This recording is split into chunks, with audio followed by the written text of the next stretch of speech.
Hello friends, आज हम लोग कैपिटल गेन का रिवीजन चालू करते हैं। कैपिटल गेन टॉपिक में सेक्शन 45(1) है ना। सेक्शन 45(1) बेसिस ऑफ चार्ज की बात करता है। बेसिस ऑफ चार्ज मतलब कंडीशंस, कौन से कंडीशन सेटिस्फाई होंगे तो कैपिटल गेन का टैक्स हमें देना चाहिए। तो सेक्शन 45(1) बोलता है any gain will be taxable as capital gain when both the following conditions are satisfied. दो कंडीशन दिए हुए हैं। पहला, there must be a capital asset, capital asset होना चाहिए। And condition number two, there should be a transfer of such capital asset. तो ऐसे capital asset का ट्रांसफर भी होना चाहिए। Now what is capital asset? Capital asset में क्या आता है, क्या नहीं आता है, ये हमें इनकम टैक्स एक्ट के हिसाब से सीखना होगा। नॉर्मली आपने अकाउंट्स में असेट सीखा है, बैलेंस शीट में असेट लिखते हैं। लेकिन अकाउंट्स का asset means asset relating to business only, where as यहाँ पे कैपिटल असेट में पर्सनल असेट भी कवर्ड है। मतलब आप अपने घर के एसेट बेचते हो तो भी आपको कैपिटल गेन का टैक्स देना पड़ेगा, बिजनेस का एसेट बेचा तो भी टैक्स देना पड़ेगा।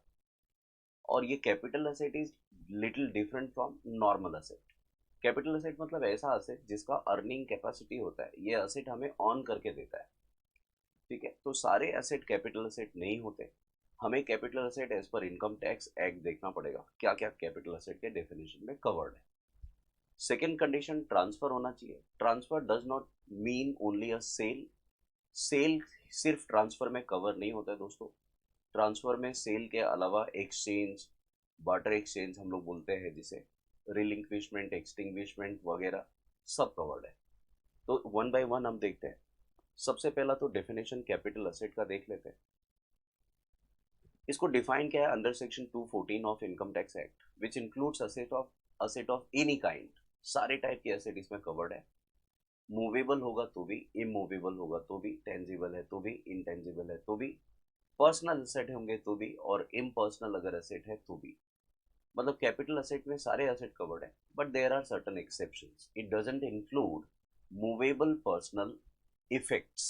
यहाँ पे मैंने लिखा है मूवेबल पर्सनल इफेक्ट। इफेक्ट्स का मतलब ऐसे एसेट जिसमें हमारा पर्सनल इमोशनल अटैचमेंट होता है।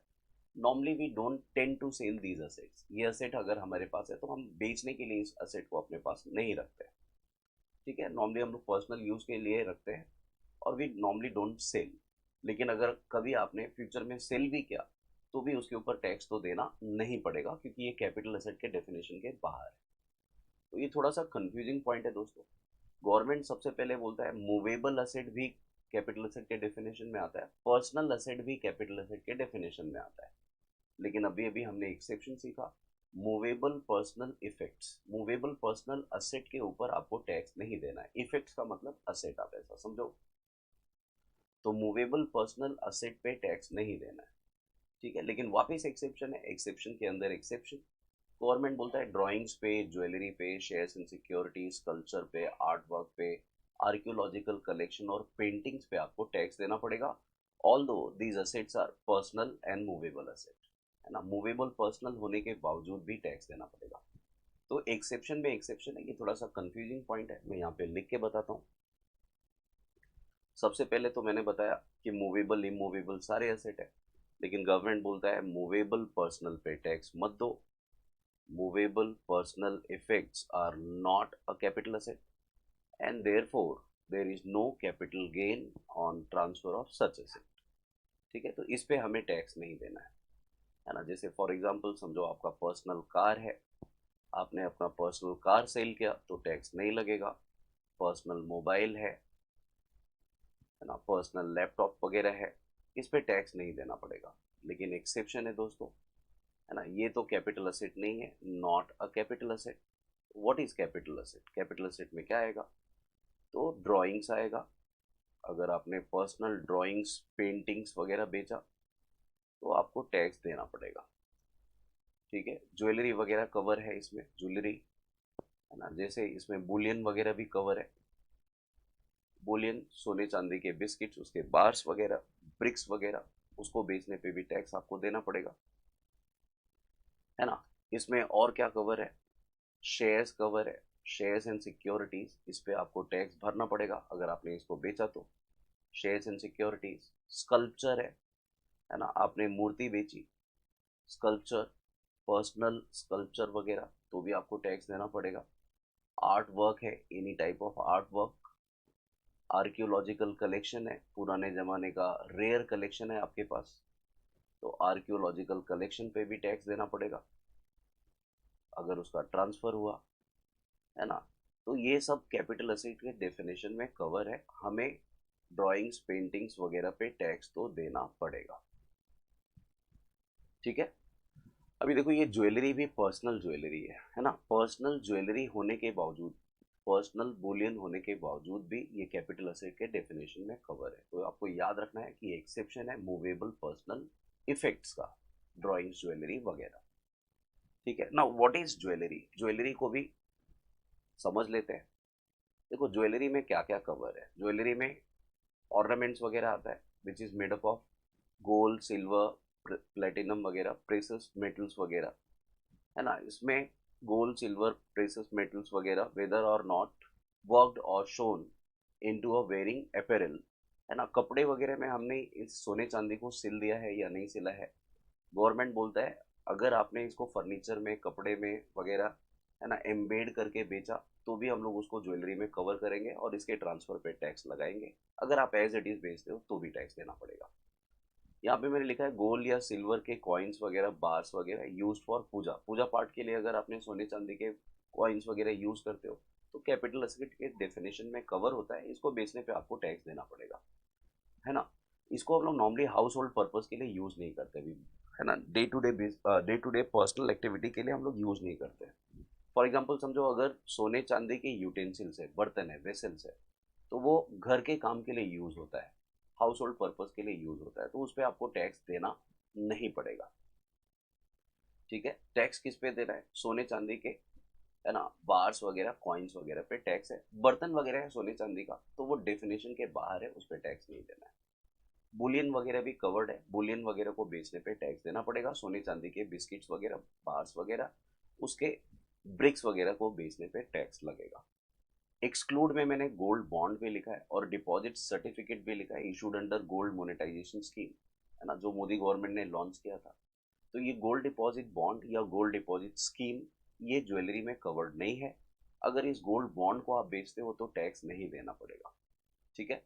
तो याद रखना ज्वेलरी में क्या कवर्ड नहीं है, तो गोल्ड बॉन्ड या गोल्ड डिपॉजिट स्कीम या फिर बर्तन वगैरह यूटेंसिल्स वगैरह which is made up of precious metals वगैरह, है ना। ऐसे यूटेंसिल्स पे वेसल्स पे गवर्नमेंट टैक्स नहीं लेता है क्योंकि वो डेफिनेशन के बाहर है, ठीक है। तो ये आपको याद रखना है। यहाँ पे नेक्स्ट पॉइंट, ये इसमें से बहुत सारे पॉइंट आपको समझने पड़ेंगे। देखो इन लोगों ने बोला है मूवेबल पर्सनल पे टैक्स मत दो, इसका मतलब मुझे इमूवेबल पर्सनल पे तो टैक्स देना पड़ेगा, इमूवेबल पर्सनल असेट को बेचने पे आपको टैक्स देना पड़ेगा, ठीक है।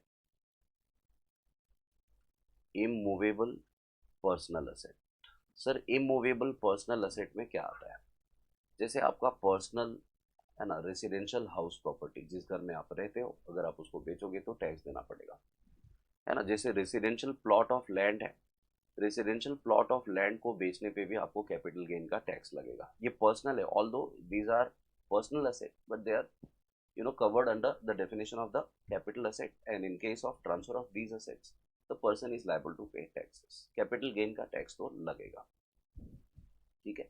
ये लोग बोलते हैं मूवेबल पर्सनल पे टैक्स मत दो, इसका मतलब मूवेबल इम्पर्सनल पे तो टैक्स देना पड़ेगा, मूवेबल इम्पर्सनल असेट, है ना। एग्जाम्पल, इम्पर्सनल मतलब मेरा पर्सनल असेट नहीं है, फॉर एग्जाम्पल बिजनेस का कार, बिजनेस का मोबाइल लैपटॉप वगैरह, उसको आप बेचते हो तो आपको टैक्स देना पड़ेगा, ठीक है। ये लोग बोलते हैं मूवेबल पर्सनल पे टैक्स मत दो, इसका मतलब इमूवेबल इम्पर्सनल पे टैक्स देना पड़ेगा,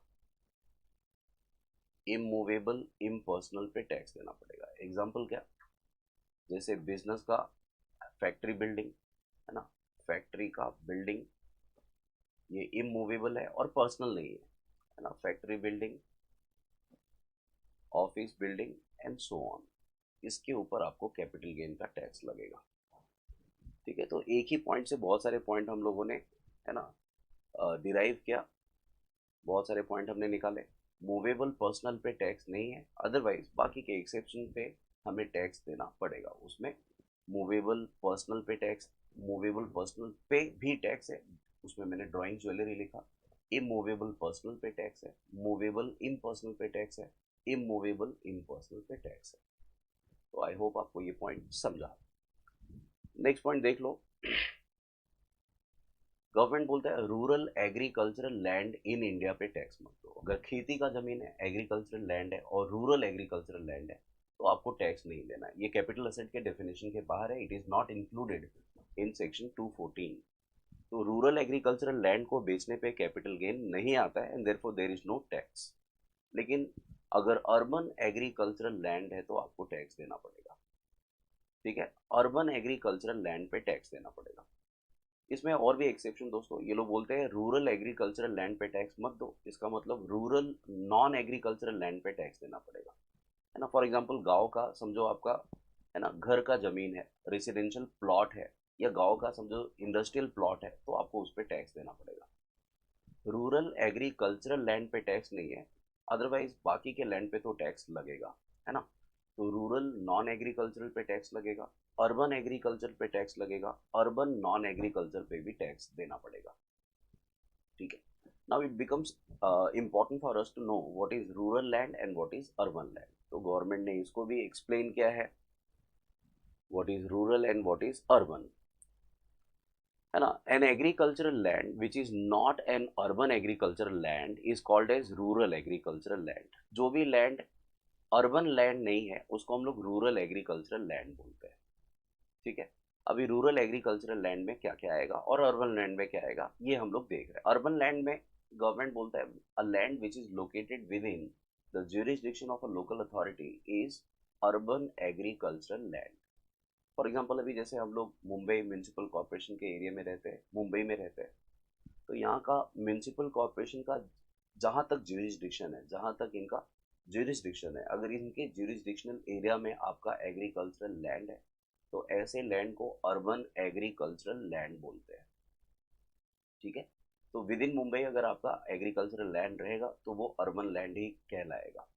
अब समझो हम लोग एरिया के बाहर निकल रहे हैं, है ना, the jurisdiction beyond the jurisdiction of a local authority but with in 2 kilometre from the jurisdiction of local authority. 2 kilometre के अंदर अगर आपका एग्रीकल्चरल लैंड है समझो यहाँ पे, तो गवर्नमेंट बोलता है हम लोग पॉपुलेशन देखेंगे, पॉपुलेशन कितना है वहाँ का। अगर पॉपुलेशन 10,000 से ज़्यादा है दोस्तों तो गवर्नमेंट बोलता है हम लोग इसको अर्बन लैंड समझेंगे।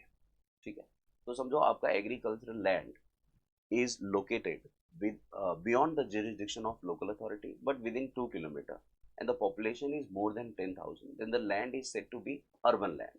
मतलब पॉपुलेशन अगर 10,000 से कम होगा तो रूरल लैंड बोलने का। अब समझो कोई बोलता है कि मेरा एग्रीकल्चरल लैंड 2 किलोमीटर के बाहर है और 6 किलोमीटर के अंदर है, तो गवर्नमेंट बोलता है हम लोग देखेंगे पॉपुलेशन 1 लाख से ज़्यादा है कि कम। अगर 1 लाख से ज़्यादा होगा तो अर्बन, 1 लाख से कम होगा तो रूरल, है ना। 6 किलोमीटर के बाहर है, 8 किलोमीटर के अंदर है, तो गवर्नमेंट बोलता है population is to be more than 10 lakhs। अगर वहाँ का पॉपुलेशन 10 लाख से ज़्यादा है तो urban land, otherwise it is rural land. और यहाँ पे बियॉन्ड 8 किलोमीटर्स अगर आपका एग्रीकल्चर लैंड है तो पॉपुलेशन वहाँ पे मायने नहीं रखता है unless there is no other local authority located. कोई दूसरा लोकल अथॉरिटी यहाँ पे नहीं है, ऐसा आप समझो। तो पॉपुलेशन कितना भी हो, 12 लाख हो, 15 लाख हो, उससे मतलब नहीं है। The land will set to be a rural agricultural land. ठीक है, रूरल एग्रीकल्चरल लैंड ही कहलाएगा अगर 8 किलोमीटर के एरिया के बाहर है। तो आई होप आपको ये समझा। और ये डिस्टेंस हम लोग एरियली मेजर करते हैं ऊपर से, है ना, मतलब बाई रोड वगैरह हम लोग इस लैंड का मतलब ये 2 किलोमीटर 6 किलोमीटर का जो डिस्टेंस है वो हम लोग कवर नहीं करते। अभी जैसे समझो जैसे बर्ड्स वगैरह, है ना, ऊपर आसमान में उड़ती है तो वो लोग स्ट्रेट उड़ते हैं, तो वैसे ही अपने को मेजरमेंट भी स्ट्रेट करना है। मतलब फॉर एग्जांपल समझो ज्यूरिसडिक्शन ऑफ लोकल अथॉरिटी खत्म हुआ और उसके बाहर का एरिया आपको मेजर करना है। तो अगर बाहर के एरिया में समझो नदी नाले है, गटर वगैरह है, पहाड़ी एरिया है जहाँ पे हम लोग चल नहीं सकते, हम लोग एक्सेस नहीं कर सकते, गवर्नमेंट बोलता है हम लोग उसको भी कवर करेंगे इस डेफिनेशन में। ठीक है, नेक्स्ट पॉइंट मैंने लिखा है agricultural land. Agricultural land urban अगर है तो क्या ट्रीटमेंट, रूरल है तो क्या ट्रीटमेंट। देखो अर्बन एग्रीकल्चरल लैंड से एग्रीकल्चरल इनकम होगा तो एग्जेम्प्ट है 10(1) में। आपको अदर सोर्स टॉपिक में मैंने सिखाया था कि agricultural income is always exempt, है ना, under section 10(1). The land must be located in India, वहां पे अर्बन और रूरल का ऐसा कुछ पॉइंट नहीं है। तो if the land is located in India, even if it is urban or rural, agricultural income is always exempt, and that too under section 10(1). तो देख लो ये दोनों में कॉमन है, एग्रीकल्चरल लैंड। लेकिन अगर अर्बन एग्रीकल्चरल लैंड को मैंने बेचा तो कैपिटल गेन अराइज होगा, कैपिटल गेन का टैक्स देना पड़ेगा, क्योंकि urban agricultural land is covered under the definition of capital asset. Where as rural agricultural land पे आपको टैक्स नहीं देना है, क्योंकि वो कैपिटल असेट के डेफिनेशन में कवर्ड नहीं है। ठीक है, तो sale of rural agricultural land is not liable to capital gain tax since it is not covered under the definition of capital asset. Next point देख लेते हैं दोस्तों, stock in trade capital asset नहीं है। सीधी सी बात है, स्टॉक इन ट्रेड पे income from business का टैक्स लगता है। अगर आपने बिजनेस के स्टॉक बेचे तो उसके ऊपर बिजनेस का टैक्स लगेगा, कैपिटल गेन का पॉइंट नहीं आएगा। ठीक है, गोल्ड बॉन्ड मैंने लिखा है और स्पेशल बेरर बॉन्ड लिखा है, ये दोनों कैपिटल असेट के डेफिनेशन के बाहर है। देखो ये बॉन्ड है ना, गोल्ड बॉन्ड या स्पेशल बेरर बॉन्ड, ये सेंट्रल गवर्नमेंट इशू करती है और इसको डेफिनेशन से एक्सक्लूड किया हुआ है। इसके अलावा अगर कोई दूसरा डिवेंचर एंड बॉन्ड्स है ना, debenture and bonds, for example समझो आपके पास गवर्नमेंट सिक्योरिटीज है, आपने रिलायंस का डिवेंचर परचेज किया हुआ है, बॉन्ड्स खरीदा हुआ है, उसको आप बेचोगे तो टैक्स देना पड़ेगा। ठीक है, क्योंकि वो शेयर्स एंड सिक्योरिटीज में कवर्ड है। तो गोल्ड बॉन्ड पे टैक्स नहीं है, लेकिन गोल्ड पे टैक्स है।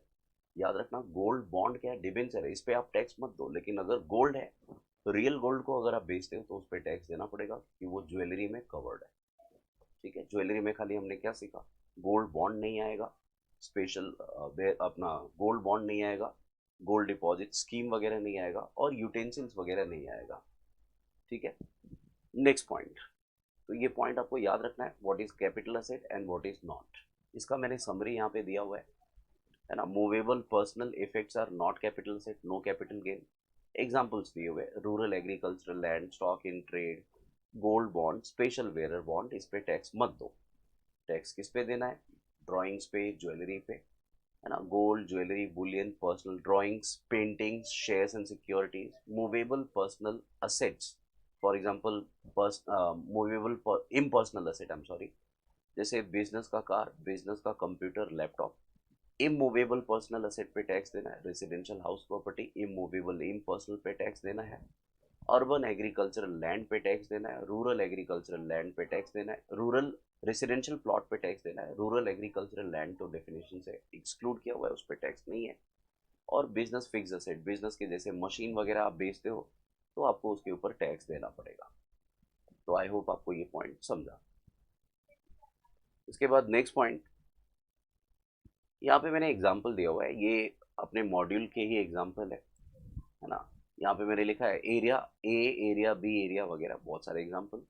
अभी क्या लिखा है, shortest aerial distance from the local limits of a municipality or a cantonment board. अगर 1 किलोमीटर के अंदर है तो हमने सीखा था पॉपुलेशन 10,000 से ज़्यादा होना चाहिए, ये पॉपुलेशन सिर्फ 9,000 है, इसलिए रूरल लैंड होगा, है ना। Area B is located within 1.5 kilometre, मतलब 2 किलोमीटर के अंदर है ये, एंड द पॉपुलेशन इज 12,000, 10,000 से ज़्यादा है, देयरफॉर अर्बन। तो आप ये एग्जाम्पल देख लेना। ट्रांसफर सेक्शन 247 के हिसाब से ट्रांसफर का मतलब क्या, नॉर्मली हम लोग ट्रांसफर को बोलते हैं सेल, है ना। Normally sale of asset is regarded as transfer according to us, लेकिन गवर्नमेंट बोलता है ट्रांसफर में बहुत सारे मोड ऑफ ट्रांसफर कवर है। So if the property is transferred by way of sale, exchange, relinquishment, extinguishment, conversion, or even compulsory acquisition, that these mode of transfer are also covered under this definition section 247, और आपको हर एक case में tax देना पड़ेगा। Cell क्या होता है, normal sale है ना, cash sales, credit sales, exchange, asset for asset, relinquishment, मेरा किसी असेट का राइट था और वो राइट मैंने किसी को रिलिंक्विश किया, गिव अप किया, है ना, डिसओन किया, और सामने वाले से अगर मैं पैसे चार्ज कर रहा हूँ तो मेरे को कैपिटल गेन का टैक्स देना पड़ेगा। हम लोग सीखेंगे इसके ऊपर एग्जाम्पल। एक्सटिंग्विशमेंट, है ना, आपका ओनरशिप का राइट था किसी असेट में, आपने अपना वो असेट किसी और को हैंड ओवर किया, तो आपका ओनरशिप का राइट एक्सटिंग्विश हो गया, खत्म हो गया, तो गवर्नमेंट बोलता है कि भाई पहले आप ओनर थे, अभी आप ओनर नहीं हो, तो भी आपको टैक्स देना पड़ेगा। ठीक है। Conversion of capital asset, asset को अगर आपने स्टॉक में कन्वर्ट किया, कैपिटल असेट को अगर आप स्टॉक में कन्वर्ट करते हो तो भी गवर्नमेंट उसको ट्रांसफर समझता है, टैक्स लगाता है, और कंपलसरी एक्विजिशन में भी टैक्स देना पड़ेगा, है ना। फॉर एग्जांपल अगर आपका प्रॉपर्टी है, गवर्नमेंट ने कंपलसरी एक्वायर किया ना, गवर्नमेंट को वहाँ पे रोडवे, रेलवे, ब्रिजेस वगैरह बनाना है, और आपको आपके प्रॉपर्टी को जबरदस्ती लिया गवर्नमेंट ने और आपको कॉम्पेंसेशन दिया, तो भी टैक्स देना पड़ेगा, है ना। ये वॉलेंट्री ट्रांसफर नहीं है ना, ये फोर्सफुल ट्रांसफर है। It is not as per your choice but out of compulsion. तो भी गवर्नमेंट बोलता है भाई पैसे तो आपको मिले, पैसे मिले तो टैक्स पे करो। तो वी पे taxes in respect of all the modes of transfer listed out under section 247। तो एक एक करके हम देखेंगे बाद में। उसके पहले मैंने लिखा है types of capital asset, asset कितने टाइप का होता है। अब this point is very important, capital asset कितने टाइप का होता है ये आपको समझना चाहिए। क्यों? क्योंकि इसके हिसाब से ही हम लोग कैपिटल गेन का फॉर्मेट बनाएंगे, है ना। एसेट मेनली दो टाइप का होता है, एक लॉन्ग टर्म कैपिटल असेट और दूसरा शॉर्ट टर्म कैपिटल असेट। अब लॉन्ग टर्म शॉर्ट टर्म कैसे पता चलेगा? तो इसके लिए दोस्तों हम लोग पीरियड ऑफ होल्डिंग देखते हैं। What is period of holding? Period of holding is nothing but time gap between the date of purchase and the date of sale. आप देखो कि आपने असेट को खरीदा कभी और उस असेट को आपने बेचा कभी, तो खरीदने और बेचने का जो टाइम गैप होगा उसको हम लोग पीरियड ऑफ होल्डिंग बोलते हैं। इनफैक्ट हम लोग जब पीरियड ऑफ होल्डिंग देखते हैं तो डेट ऑफ ट्रांसफर तक काउंट नहीं करते हैं, हम लोग one preceding date before the date of transfer count करते हैं। मतलब समझो फॉर एग्जांपल आपने कोई असेट खरीदा 10th ऑफ अप्रैल 2022 को और उस असेट को आपने बेचा 15th ऑफ से जुलाई 2023 को, तो काउंटिंग 15 जुलाई तक नहीं होगा, वन प्रीसीडिंग डे 14 जुलाई 23 तक ही आपको काउंट करना है। ठीक है। अभी गवर्नमेंट ने तीन टाइप, मतलब तीन ग्रुप दिए हुए हैं यहाँ पे। गवर्नमेंट बोलता है असेट, है ना, को कैटेगराइज किया हुआ है तीन ग्रुप में। पहला है 1 ईयर ग्रुप, सेकेंड है 2 ईयर ग्रुप, और थर्ड है 3 year group. So there are total 3 groups, है ना। अपने को देखना पड़ेगा कि कौन सा असेट हमने बेचा है, वो 1 ईयर ग्रुप में कवर्ड है, 2 ईयर ग्रुप में कवर्ड है, या 3 ईयर ग्रुप में कवर्ड है। तो गवर्नमेंट ने तीन कैटेगराइज किया हुआ है, तीन अलग अलग डिफरेंट पीरियड दिए हुए हैं। कुछ असेट के लिए 1 ईयर देखते हैं। 1 ईयर में लिस्टेड सिक्योरिटीज है, listed shares and listed debentures. अगर आप इसको 1 साल के बाद बेचते हो तो गवर्नमेंट इसको लॉन्ग टर्म कैपिटल असेट समझता है। अगर आपने इसको 1 साल के अंदर बेचा तो ये शॉर्ट टर्म कैपिटल असेट कहलाएगा। सर हम लोग लॉन्ग टर्म शॉर्ट टर्म कर क्यों रहे हैं?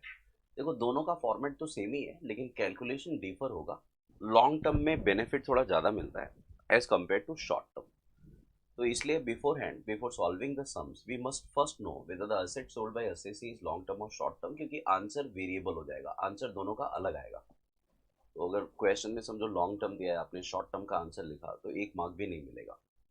तो therefore it becomes very important for us to know whether the asset sold is long term or short term। Unit of equity oriented fund है दोस्तों, ये म्यूचुअल फंड का इक्विटी ओरिएंटेड फंड है। आपको पता होगा म्यूचुअल फंड में equity oriented fund होता है, डेट फंड होता है। तो इक्विटी ओरिएंटेड फंड के लिए, अच्छा ये लिस्टेड हो या नॉट अनलिस्टेड हो, दोनों के लिए 1 ईयर के ग्रुप ही में कवर है। दोनों के लिए हम लोग 1 ईयर का ही टाइम देखते हैं। अगर आपने 1 ईयर के अंदर बेचा तो शॉर्ट टर्म, 1 ईयर के बाद बेचा तो लॉन्ग टर्म। और लास्ट जीरो कूपन बॉन्ड है। जीरो कूपन बॉन्ड मतलब ऐसे बॉन्ड जिसपे 0% इंटरेस्ट मिलता है, और कूपन का मतलब इंटरेस्ट होता है ना। तो जीरो कूपन बॉन्ड को भी अगर आपने 1 साल के अंदर बेचा तो शॉर्ट टर्म, 1 साल के बाद बेचा तो लॉन्ग टर्म। ठीक है। एग्जैक्टली 1 ईयर होगा तो भी शॉर्ट टर्म, 1 साल से ज्यादा होगा तो लॉन्ग टर्म, 1 साल 1 दिन है तो लॉन्ग टर्म। काउंटिंग कहाँ तक करना है? Not till the date of transfer but 1 day before the date of transfer. जिस दिन हमने बेचा है उसके 1 दिन पहले तक ही काउंटिंग करना है। ठीक है। तो इसमें लिस्टेड शेयर्स है, listed shares and listed debenture.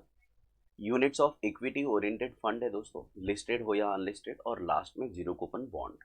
1 साल के अंदर बेचा तो शॉर्ट टर्म, एग्जैक्टली 1 साल पे बेचा तो भी शॉर्ट टर्म, अगर 1 साल से ज्यादा है तो लॉन्ग टर्म। 2 ईयर्स ग्रुप में क्या आता है? इसमें अनलिस्टेड शेयर्स आता है ना। यहाँ पे लिस्टेड था तो अनलिस्टेड, अनलिस्टेड के लिए 2 साल का ग्रुप है। 2 साल का टाइम हम लोग देखते हैं, 2 साल के बाद बेचा तो लॉन्ग टर्म, 2 साल के अंदर बेचा तो शॉर्ट टर्म।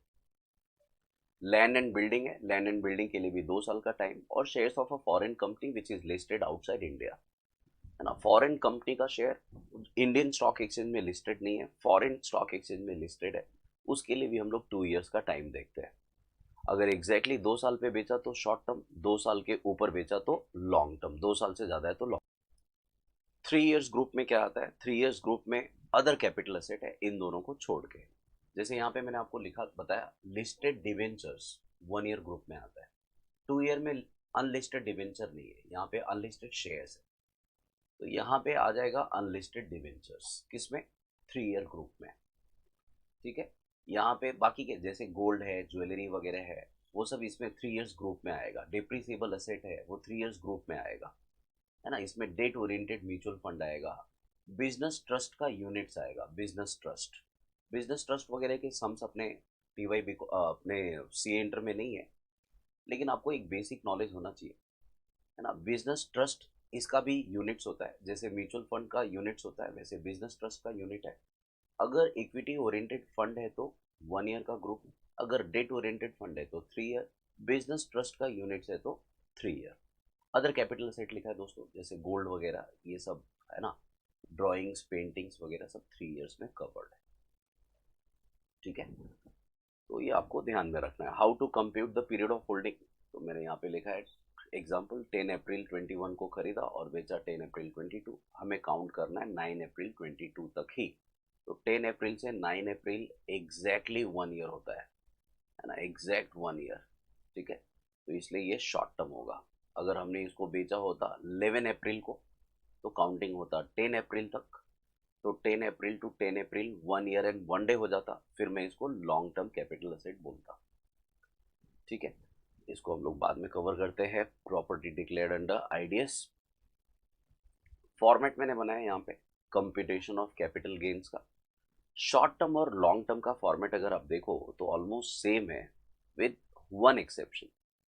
अब वो एक्सेप्शन क्या है देखते हैं। पहले सबसे पहला मैंने फुल वैल्यू ऑफ कंसीडरेशन लिखा है ना। फुल वैल्यू ऑफ कंसीडरेशन का मतलब क्या, it means gross selling price, है ना, amount received as well as receivable before deducting selling expense.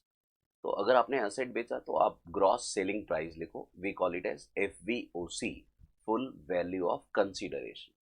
उसमें से डिडक्ट करो ट्रांसफर एक्सपेंसेस, अगर आपने असेट को बेच दिया तो ट्रांसफर एक्सपेंसेस सेलिंग एक्सपेंस है उसको लेस कर दो। ठीक है, उसके बाद नेट कंसीडरेशन आएगा दोस्तों, फिर कॉस्ट ऑफ एक्विजिशन और कॉस्ट ऑफ इम्प्रूवमेंट। हम लोग कॉस्ट ऑफ एक्विजिशन मतलब नॉर्मल लैंग्वेज में हम लोग एक्चुअल कॉस्ट बोलते हैं। अगर आपने असेट खरीदा तो एक्चुअल कॉस्ट होगा, वो एक्चुअल कॉस्ट माइनस कर देना।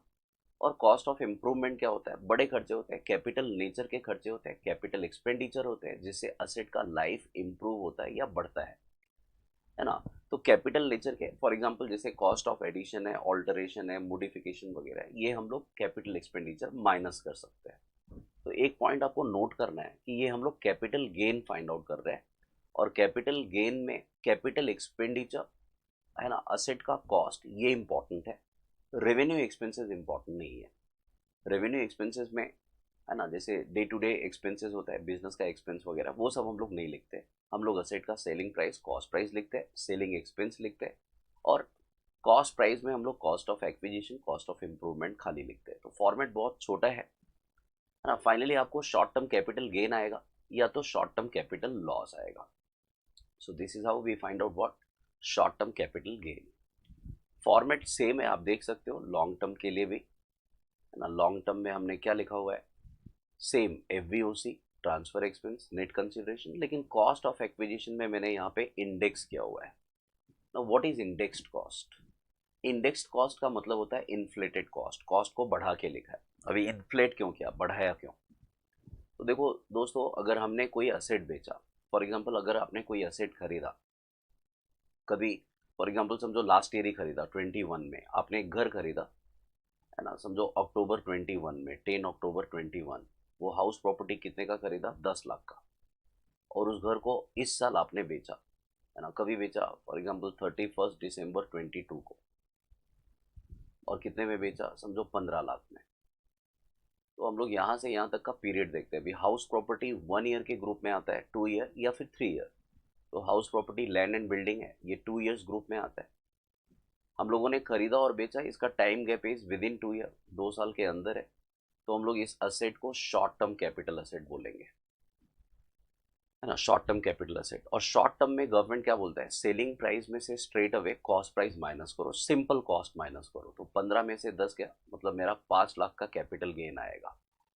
तो शॉर्ट टर्म कैपिटल गेन का प्लेन कैलकुलेशन होता है, we directly deduct the cost of acquisition from the FVOC, full value of consideration. लेकिन अगर लॉन्ग टर्म असेट है, समझो अगर किसी ने असेट खरीदा 2-4 साल 10 साल पहले और उसको आज बेच रहा है, तो 10 साल पहले खरीदा था 50 लाख में, आज उसने बेचा समझो एग्जाम्पल के लिए 60 लाख में, तो अगर आप सिंपल कैलकुलेशन करोगे तो रॉन्ग आंसर आएगा। रॉन्ग आंसर क्यों आएगा, क्योंकि with the passage of time the price of the asset also increases, महंगाई बढ़ती है, और महंगाई बढ़ती है तो असेट का वैल्यू भी बढ़ता है। तो समझो अगर किसी के, है ना, पेरेंट्स ने, ग्रैंड पेरेंट्स ने घर खरीदा था बहुत साल पहले, 50 साल पहले, 60 साल पहले, और तभी वो घर 1 लाख में खरीदा था, आज वो बेच रहा है उस घर को, तो आज उसको 1 करोड़ रुपए मिल रहा है, 1 करोड़। और आप बोलोगे कैपिटल गेन फाइंड आउट करने के लिए 1 करोड़ माइनस 1 लाख करे, है ना, मतलब बाकी का 99 लाख कैपिटल गेन आएगा, तो रॉन्ग है। रॉन्ग क्या है इसमें दोस्तों, ये जो कॉस्ट दिया हुआ है एक्चुअल कॉस्ट, ये हिस्टोरिकल कॉस्ट है ना, ये कॉस्ट हमने आज इनकर नहीं किया है, we have paid for this asset long back. तो आज के डेट में इसका प्राइस 1 लाख तो नहीं होगा, आज के डेट में इसका प्राइस 1 लाख से ज़्यादा होगा। तो अगर मैं कैपिटल गेन का कैलकुलेशन कर रहा हूँ तो मेरा आंसर रॉन्ग आएगा। क्यों, क्योंकि एफवीओसी प्रेजेंट वैल्यू है 1 करोड़, ये वैल्यू आज का है। कॉस्ट प्राइस अगर मैंने हिस्टोरिकल कॉस्ट लिखा, है ना, 50 साल पहले का 1 लाख, तो of course capital gain is going to be wrong. Wrong क्यों, क्योंकि सेलिंग प्राइस प्रेजेंट वैल्यू है, लेकिन कॉस्ट प्राइस प्रेजेंट वैल्यू नहीं है, इसलिए आपका कैपिटल गेन भी प्रेजेंट वैल्यू पे नहीं आएगा। इसलिए हम लोग क्या करते हैं, कॉस्ट को इन्फ्लेट करते हैं, कॉस्ट को बढ़ा के लिखते हैं दोस्तों, ठीक है, कॉस्ट को इन्फ्लेट करते हैं। और ये इन्फ्लेट करना है, कॉस्ट को अगर बढ़ाना है, उसमें महंगाई का इफेक्ट डालना है, तो गवर्नमेंट बोलता है कि आपका asset long term capital asset ही होना चाहिए, है ना। अगर शॉर्ट टर्म असेट है तो कॉस्ट को इन्फ्लेट नहीं करने का, सिंपल कॉस्ट लिखने का, लेकिन लॉन्ग टर्म कैपिटल असेट है तो कॉस्ट को बढ़ा के लिखने का। और कॉस्ट बढ़ाने से हमें फायदा है, फायदा क्या है, अगर कॉस्ट बढ़ेगा तो आपका कैपिटल गेन जो फाइनल आंसर है वो कम आएगा, और कैपिटल गेन अगर कम आया तो टैक्स भी कम लगेगा। तो ये बेनिफिट होता है लॉन्ग टर्म कैपिटल असेट पे। अगर आपको ये बेनिफिट चाहिए तो make sure that the asset is sold after 1 year और 2 ईयर और 3 ईयर्स ऑफ टाइम। अदरवाइज अगर आपने शॉर्ट टर्म में बेचा तो इंडेक्स करने नहीं मिलेगा आपको। अब ये इंडेक्स क्या होता है दोस्तों, तो गवर्नमेंट ने इंडेक्स का टेबल इशू किया है 2001-2 से लेके आज तक का, 2001-2 से लेके आज तक का, है ना। अपना प्रीवियस ईयर कौन सा है, 22-23, ठीक है। वो इंडेक्स गवर्नमेंट जितने भी कंज्यूमर प्रोडक्ट होती है उसका प्रेजेंट वैल्यू देख के एक एवरेज प्राइस डिक्लेयर करती है हर साल। और वो एवरेज प्राइस भी प्रेजेंट वैल्यू नहीं होता है, 100% वैल्यू नहीं होता, वो 75% वैल्यू वो लोग डिक्लेयर करते हैं कॉस्ट इन्फ्लेशन इंडेक्स बोल के। और वो कॉस्ट इन्फ्लेशन इंडेक्स हम लोग रेफर करते हैं for the purpose of computation of long term capital gain, specially for increasing the cost price, ठीक है। तो कॉस्ट इन्फ्लेशन इंडेक्स ये क्या होता है, तो मैंने बताया कि गवर्नमेंट इशू करता है based on the pricing of the consumer product every year, and this cost inflation index is available since 2001 to present current year, which is 2022 and 23। तो फ्रेंड्स कॉस्ट इन्फ्लेशन इंडेक्स का table देख लेते हैं।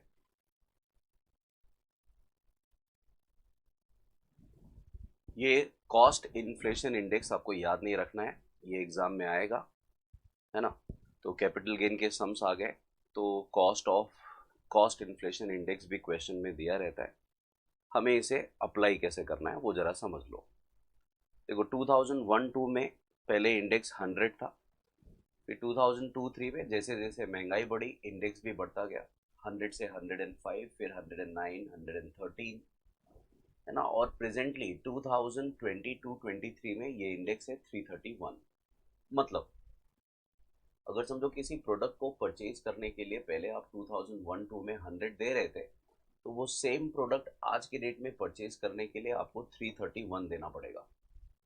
Government के हिसाब से 100 का goods अभी आज के डेट में 331 में मिल रहा है, मतलब 231 उसका प्राइस इन्फ्लेट हो गया, बढ़ गया। तो इसके हिसाब से हमें क्या करना है, कैपिटल गेन के कॉस्ट को भी बढ़ाना है, अपना कैपिटल एसेट के कॉस्ट को भी बढ़ाना है और कैपिटल गेन उस हिसाब से कैलकुलेट करना है।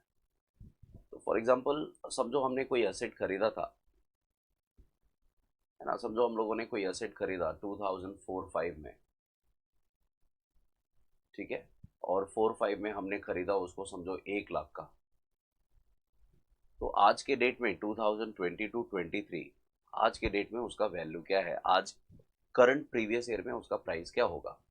तो हमें क्या करना है, हमें इंडेक्स का सहारा लेना है। अभी देख लो यहाँ पे 2004-5 में इंडेक्स कितना था, 113, और आज के डेट में इंडेक्स कितना है करंट ईयर में, 331। तो प्राइस कैसे इन्फ्लेट करने का, ये एक्चुअल कॉस्ट दिया हुआ है, एक्चुअल कॉस्ट को आप मल्टीप्लाई करो करंट ईयर के इंडेक्स से और डिवाइड करो परचेज ईयर के इंडेक्स से।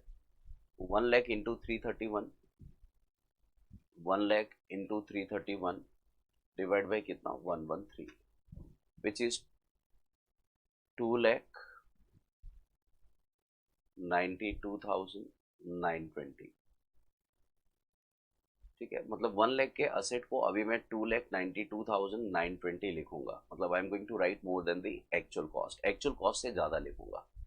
तो ऑफ कोर्स अगर मैं कॉस्ट को बढ़ा रहा हूँ, इन्फ्लेट कर रहा हूँ, तो मेरा कैपिटल गेन भी उस हिसाब से कम आएगा। ठीक है, आई होप आपको ये पॉइंट समझा,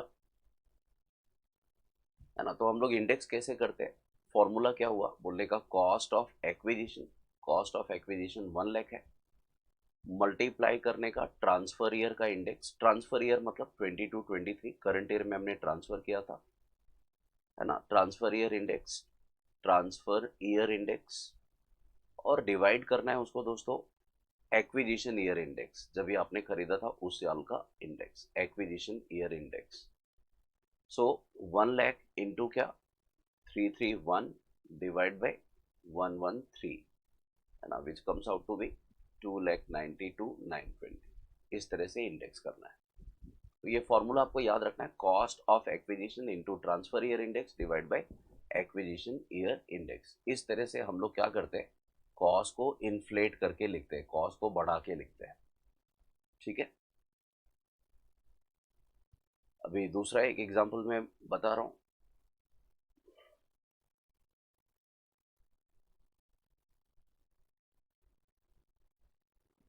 समझो हम लोगों ने, किसी ने असेट खरीदा, है ना, और लॉन्ग टर्म असेट है, घर खरीदा समझो, और कभी खरीदा समझो 93-94 में परचेज किया और तभी 1 लाख पे किया, और उस घर को आज बेचा, इस साल बेचा, द करंट ईयर इज 22-23। इस साल में कितने में बेचा, इस साल में समझो 30 लैक्स में बेचा। तो 30 लैक्स तो प्रेजेंट वैल्यू है, एफवीओसी आप 30 लैक्स लिखोगे, उसमें कुछ चेंज नहीं करना है। लेकिन जब ये हम लोग कॉस्ट लिखेंगे, तो मैंने बताया ये एसेट लॉन्ग टर्म है, हाउस प्रॉपर्टी है, ये 2 इयर्स के ग्रुप में आता है, और एसेट हमने खरीदा था 93 में, बेचा आज, है ना, आज 22-23। तो ये एसेट मोर देन 2 इयर्स है ना, ये 30 साल के ऊपर हो गया। तो ऐसे केस में अभी क्या करना है, तो हम लोग को कॉस्ट बढ़ाना है, लेस इंडेक्स कॉस्ट लिखना है दोस्तों, indexed cost of acquisition. Cost कैसे बढ़ाऊं, तो 93-94 में तो इंडेक्स था ही नहीं, इंडेक्स स्टार्ट हुआ है कब से, 2001-2 से, 1-2 में 100 था, है ना, 2001-2 में इंडेक्स कितना था 100। ठीक है, और आज के डेट में इंडेक्स क्या है, आज के डेट में 331।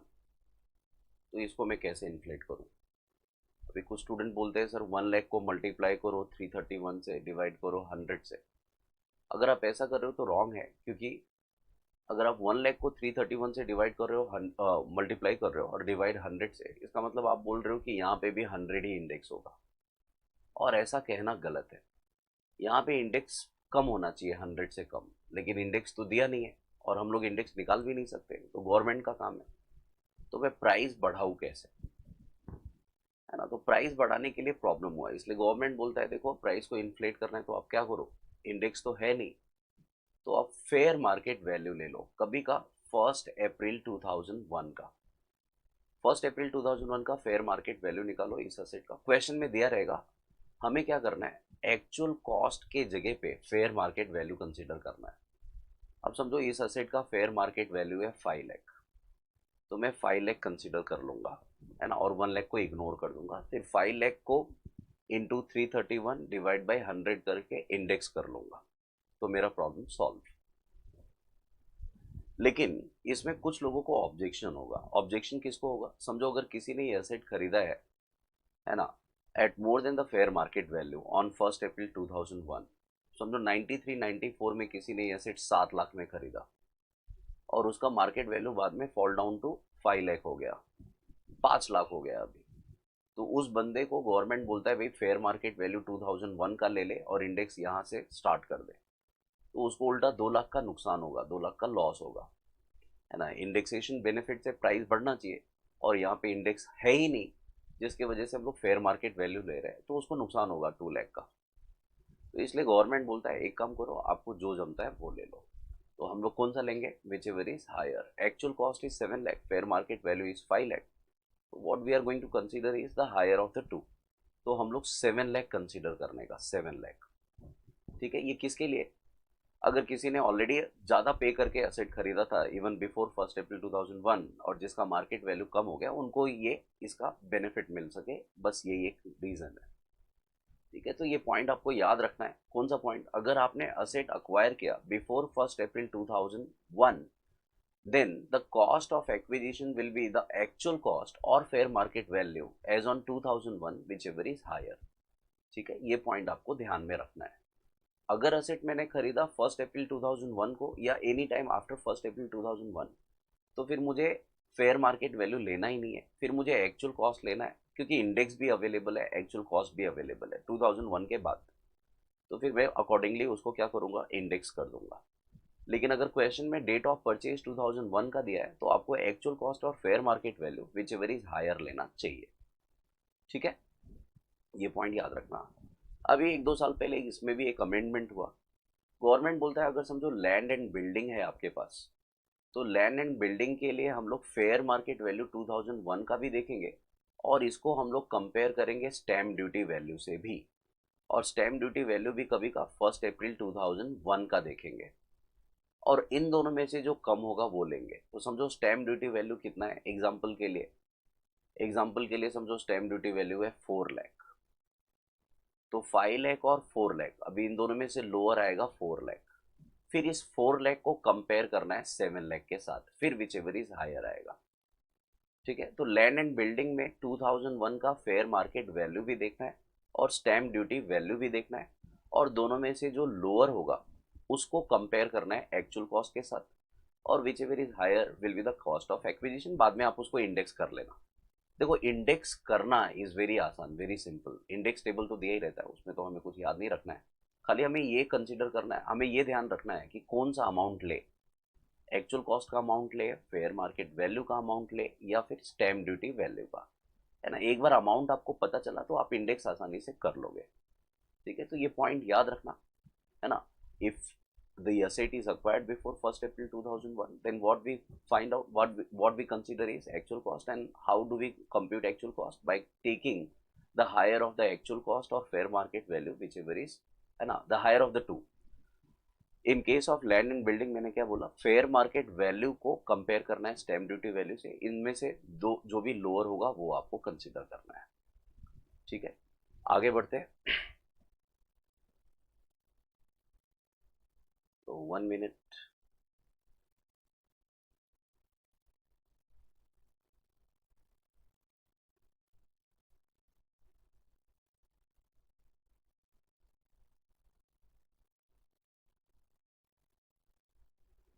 तो ये हम लोग कैपिटल गेन पे आ जाते हैं।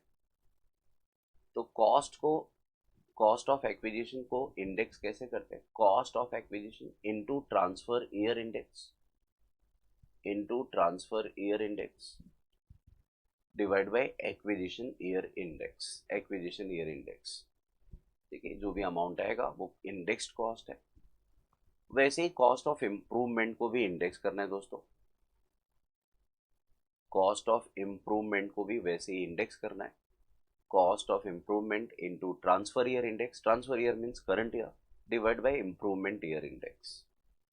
तो शॉर्ट टर्म लॉन्ग टर्म में अगर आप देखो तो सिर्फ कॉस्ट ऑफ एक्विजिशन और कॉस्ट ऑफ इम्प्रूवमेंट में ही डिफरेंस है, otherwise rest of the points are same. Final answer आएगा लॉन्ग टर्म कैपिटल गेन या फिर long term capital loss. Full value of consideration का मीनिंग लिखा है amount received receivable before deducting selling expense. Transfer expense का मतलब selling expense, जैसे transfer fees है, लीगल चार्जेस, ब्रोकरेज कमीशन वगैरह।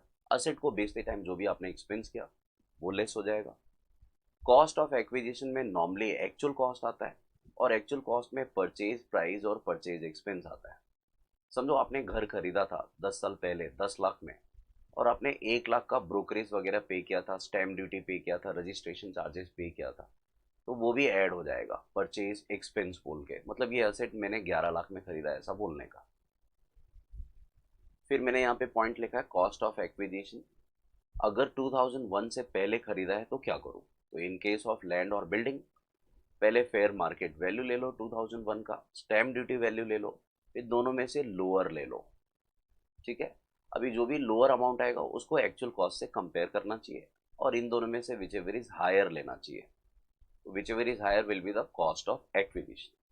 अगर असेट आपने अदर असेट खरीदा है बिफोर 2001 तो एक्चुअल कॉस्ट को फेयर मार्केट वैल्यू से कंपेयर करना है, विच एवर इज हायर लेना है।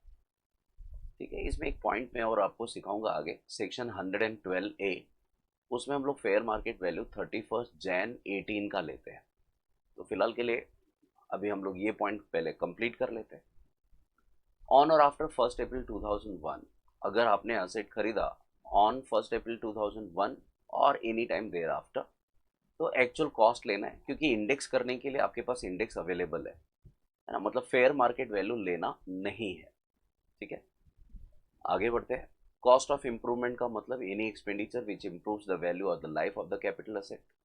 Only capital expenditure such as cost of addition, alteration, modification, extension treated as cost of improvement, and revenue expenses such as repair maintenance are to be ignored.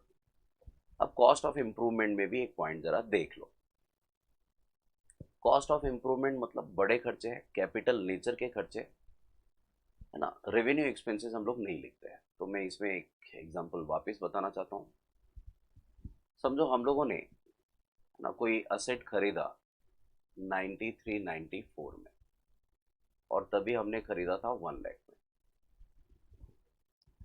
है ना। और ये ground floor का घर था, समझो हमने घर खरीदा था। बाद में हम लोगों ने 96-97 में we spent ₹2 lakh and we constructed first floor या कुछ उसमें हम लोगों ने एडिशन ऑल्टरेशन किया, उस घर में 2 लाख का खर्चा आया। तो ये खर्चा कॉस्ट ऑफ इम्प्रूवमेंट है दोस्तों, है ना। और कॉस्ट ऑफ इम्प्रूवमेंट कितनी बार हो सकता है? कितनी बार भी हो सकता है, that depends on you and the amount of expenditure you पे फॉर। आपके पास पैसे है तो आप 50 बार इम्प्रूवमेंट करो। कॉस्ट ऑफ एक्विजिशन मतलब परचेज प्राइस, ये परचेज प्राइस है दोस्तों, हम लोग इसको एक्चुअल कॉस्ट बोलते हैं। घर खरीदा एक बार, इम्प्रूवमेंट हुए बार बार। तो 96-97 में पहला इम्प्रूवमेंट किया। फिर बाद में मैंने आपको बताया कि एज यू नो ये प्रॉपर्टी 2001-2 का है, तो 1-2 का हमें फेयर मार्केट वैल्यू लेना पड़ता है। क्वेश्चन में फेयर मार्केट वैल्यू दिया हुआ है 1 अप्रैल 2001 का। ठीक है, कितना दिया हुआ है? समझो 5 लाख। ठीक है, स्टैम्प ड्यूटी वैल्यू भी दिया हुआ है, और समझो स्टैम्प ड्यूटी वैल्यू कितना दिया हुआ है 1 अप्रैल 2001 का, समझो 4 लाख ही लिखता हूँ। ठीक है, फिर बाद में हम लोगों ने 2004-5 में वापस इम्प्रूवमेंट किया and we spent 1,50,000 for improvement. हमने सेकेंड फ्लोर वगैरह बनाया, तो ये दूसरा इम्प्रूवमेंट है। इम्प्रूवमेंट कितनी बार भी हो सकता है। बाद में हम लोगों ने प्रेजेंटली 2022-23 ड्यूरिंग करंट ईयर हम लोगों ने इसको बेच दिया, है ना। करंट प्रीवियस ईयर में हमने इसको बेचा, और समझो कितने में बेचा? समझो 40 लैक्स में सेल किया। सेलिंग प्राइस में कुछ प्रॉब्लम नहीं है दोस्तों, सेलिंग प्राइस प्रेजेंट वैल्यू है ना। तो सेलिंग प्राइस से हमें प्रॉब्लम नहीं है। F V O C is 40 lakhs, ये डायरेक्ट लिखा मैंने।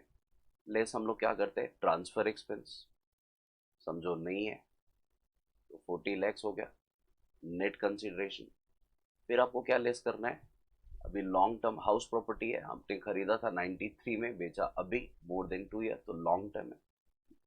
लॉन्ग टर्म है तो इंडेक्स करो, इंडेक्स्ड कॉस्ट ऑफ एक्विजिशन कैसे आएगा, तो मैंने अभी अभी आपको बताया, if the asset is acquired before 1 April 2001, तो 2001 का फेयर मार्केट वैल्यू और स्टैम्प ड्यूटी वैल्यू लैंड और बिल्डिंग में विच एवर इज लो ले लो, तो ये 4 लाख आ गया, 5 लाख इग्नोर, और इस 4 लाख को एक्चुअल कॉस्ट से कंपेयर करो।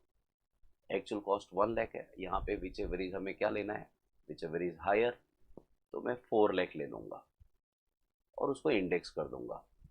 तो 2022-23 का इंडेक्स है कितना, 331 डिवाइड बाय, अभी ये 2001 से पहले का है तो इंडेक्स हमेशा 100 से स्टार्ट होगा, 2001-2 से। करना क्या है, 4 लाख इंटू 331 डिवाइड बाई 100, तो 13,24,000 आ गया, 13,24,000 है ना। 4 लाख का सेट मैंने 13 लाख पे लिखा, ज़्यादा लिखा तो कैपिटल गेन कम आएगा, मतलब ये बेनिफिट हो गया। अब दूसरा पॉइंट हम लोग लिख रहे हैं, less index cost of improvement. Cost of improvement में पहला 2 लाख का है ना, और दूसरा इम्प्रूवमेंट है 1.5 लाख का। अभी 1.5 लाख का तो देखो इंडेक्स अवेलेबल है, 2004-5 में इंडेक्स क्या था दोस्तों, 4-5 में 113 था, 113 डिवाइड बाई 331 करंट ईयर का। ये 2 लाख कभी का है, 96-97 2001 के पहले का है, इसका इंडेक्स हमारे पास अवेलेबल ही नहीं है, तो क्या करूं, कैसे इंडेक्स करूं, है ना। तो ये आपको याद रखना है कि अगर कोई भी इम्प्रूवमेंट 2001 के पहले हुआ तो उसको लिखना ही नहीं है। क्यों नहीं लिखना है, क्योंकि देखो 2001 के पहले हमने इम्प्रूवमेंट तो किया, और वो improvement already fair market value में तो कवर ही हो गया होगा, स्टैम्प ड्यूटी वैल्यू में तो कवर ही हो गया होगा, और ये फेयर मार्केट वैल्यू 2001 का है, और ये इम्प्रूवमेंट हुआ था 2001 से पहले। तो fair market value already consist of the all the expenditure which was incurred in respect of this asset, है ना, before 2001, and that have already been considered into fair market value। सारे एक्सपेंडिचर 2001 के पहले के फेयर मार्केट वैल्यू में already cover हो गए, और वो हम लोगों ने ऑलरेडी कंसिडर किया था कॉस्ट ऑफ एक्विजिशन के टाइम पे। तो अलग से आपको इम्प्रूवमेंट का एक्सपेंडिचर वापस लेस करने नहीं मिलेगा, तो इसको आपको इग्नोर करना चाहिए, मतलब डबल डिडक्शन अलाउड नहीं है, ठीक है, ये उसका लॉजिक है। और ये 1,50,000 को आप ये कर लो, इंडेक्स कर लो, 1,50,000 इंटू करंट ईयर का इंडेक्स 113 डिवाइड बाई 4-5 का इंडेक्स, है ना, तो 4-5 का इंडेक्स 1,50,000 इंटू 331 करंट ईयर का इंडेक्स डिवाइड बाई 113, मैंने उल्टा लिख दिया था, ठीक है। तो कितना होगा, 1,50,000 into transfer year index 331 divide by purchase year index 113, ठीक है। तो कितना हो गया, 4,39,381, 39,381, ठीक है। ये माइनस कर दो, फाइनली आपको taxable long term capital gain पता चल जाएगा। तो इस तरह से हम लोग क्या करते हैं, कैपिटल गेन का कंप्यूटेशन करते हैं। तो मैंने क्या किया यहाँ पे, कॉस्ट ऑफ इम्प्रूवमेंट जो भी हमने इनकर किया था 2001 के पहले का, उसको इग्नोर किया है। क्यों इग्नोर किया है, बोलने का sir, it is already included in the fair market value as on 2001, and that fair market value we have already claimed as deduction under cost of acquisition, so therefore no separate deduction, no additional deduction is allowed, ठीक है। तो improvement का cost कौन सा less कर सकते हैं, 2001 के बाद का, तो ये पॉइंट आपको याद रखना है दोस्तों।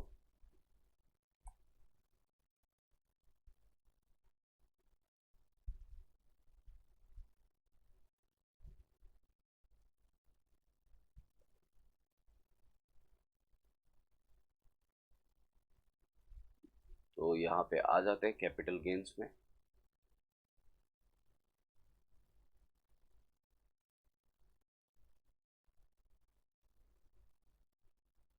Cost of improvement before 1 April 2001 को इग्नोर, ऑन और आफ्टर 1 अप्रैल 2001 का इम्प्रूवमेंट होगा तो consider. Long term debenture and bonds, इसमें जनरली इंडेक्सेशन अलाउड नहीं है, एक्सेप्शन है कैपिटल इंडेक्स बॉन्ड जो गवर्नमेंट इशू करती है। कैपिटल इंडेक्स बॉन्ड में इंडेक्सेशन अलाउड है। सर डिवेंचर एंड बॉन्ड्स में इंडेक्सेशन क्यों नॉट अलाउड है? क्योंकि डिवेंचर एंड बॉन्ड्स का प्राइस है ना मार्केट के ट्रेंड के हिसाब से बढ़ता कम होता नहीं है, उसका प्राइस फिक्स होता है ना। अभी डिवेंचर क्या है, लोन है। आज अगर आपने डिवेंचर 1 लाख का परचेज किया तो 10 साल के बाद भी वो 1 लाख का ही रहेगा, है ना। वो शेयर जैसा उसका प्राइस अप एंड डाउन नहीं होता है। तो उसमें इंडेक्स करना इलॉजिकल है। इंडेक्स करके आप कॉस्ट बढ़ाओगे वो सेंसलेस है, इलॉजिकल है, इसलिए इंडेक्सेशन उसमें करना अलाउड ही नहीं है। ठीक है, 1 लाख का डिवेंचर आज भी है तो 10 साल के बाद 1 लाख का ही रहेगा, इसलिए हम लोग इंडेक्स उसमें नहीं करते। ठीक है, तो long term debenture and bonds का जब भी हम लोग कैलकुलेशन कंप्यूटेशन करेंगे तो शॉर्ट टर्म जैसा ही करेंगे, सिर्फ आंसर को लॉन्ग टर्म गेन लिखेंगे या फिर लॉन्ग टर्म लॉस लिखेंगे। ठीक है, नेक्स्ट पॉइंट मैंने कॉस्ट ऑफ एक्विजिशन के बारे में लिखा है सेक्शन 55 में।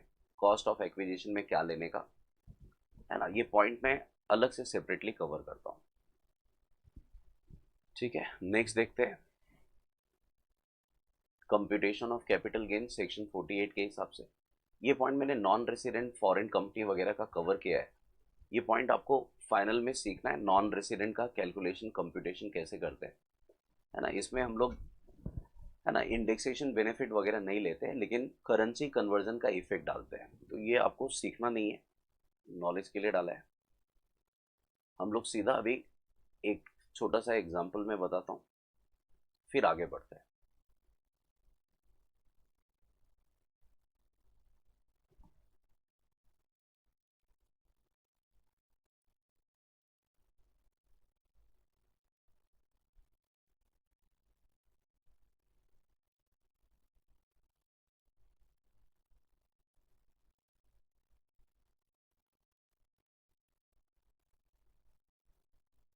ठीक है, Vijay purchased a house property for 176 on 30 June 98, मतलब ये 2001 के पहले खरीदा 176 में, ब्रोकरेज भी पे किया 2%।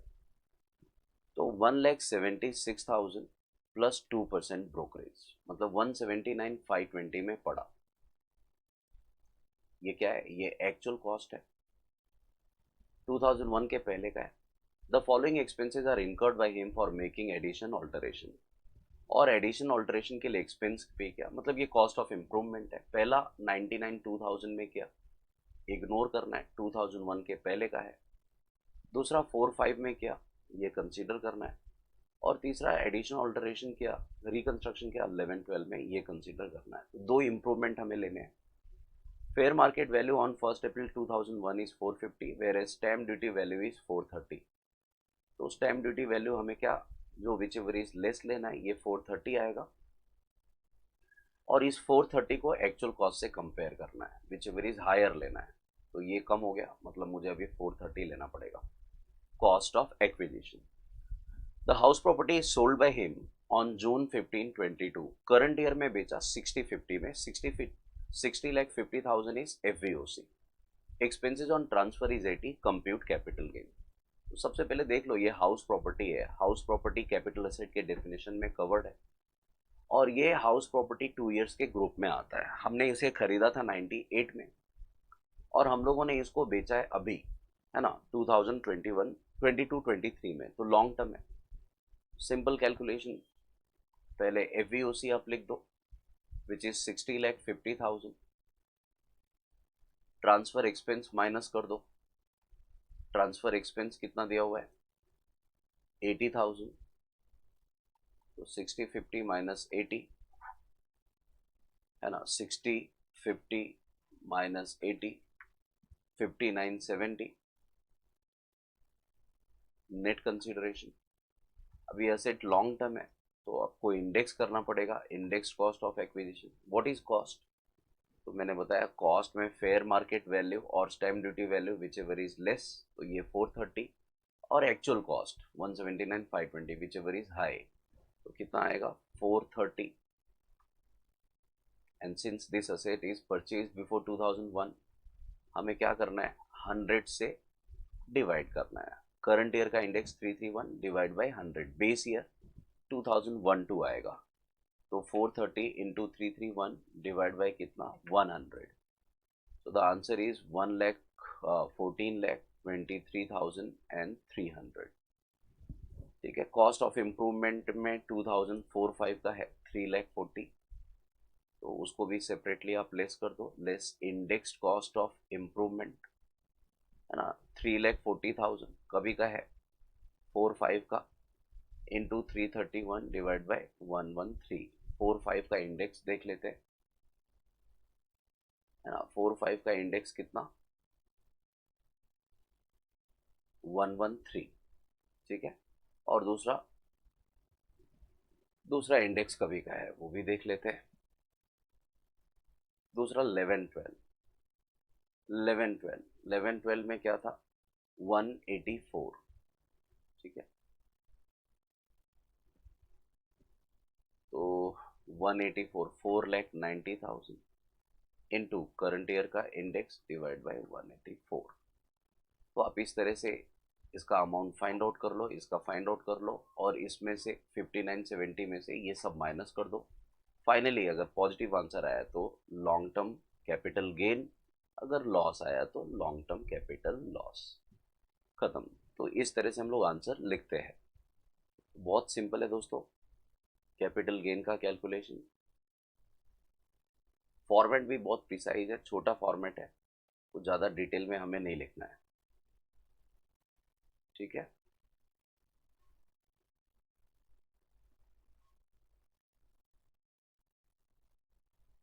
आगे बढ़ते हैं। तो ये सेल की बात हो गई।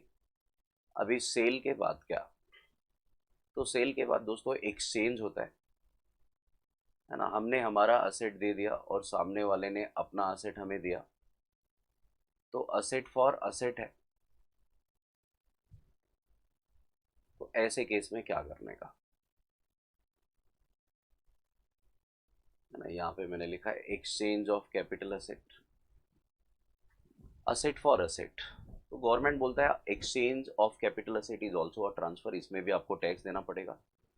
पीरियड ऑफ होल्डिंग कहाँ से आएगा, आपने जब खरीदा था date of acquisition to the date of exchange, और फेयर मार्केट वैल्यू में क्या आएगा।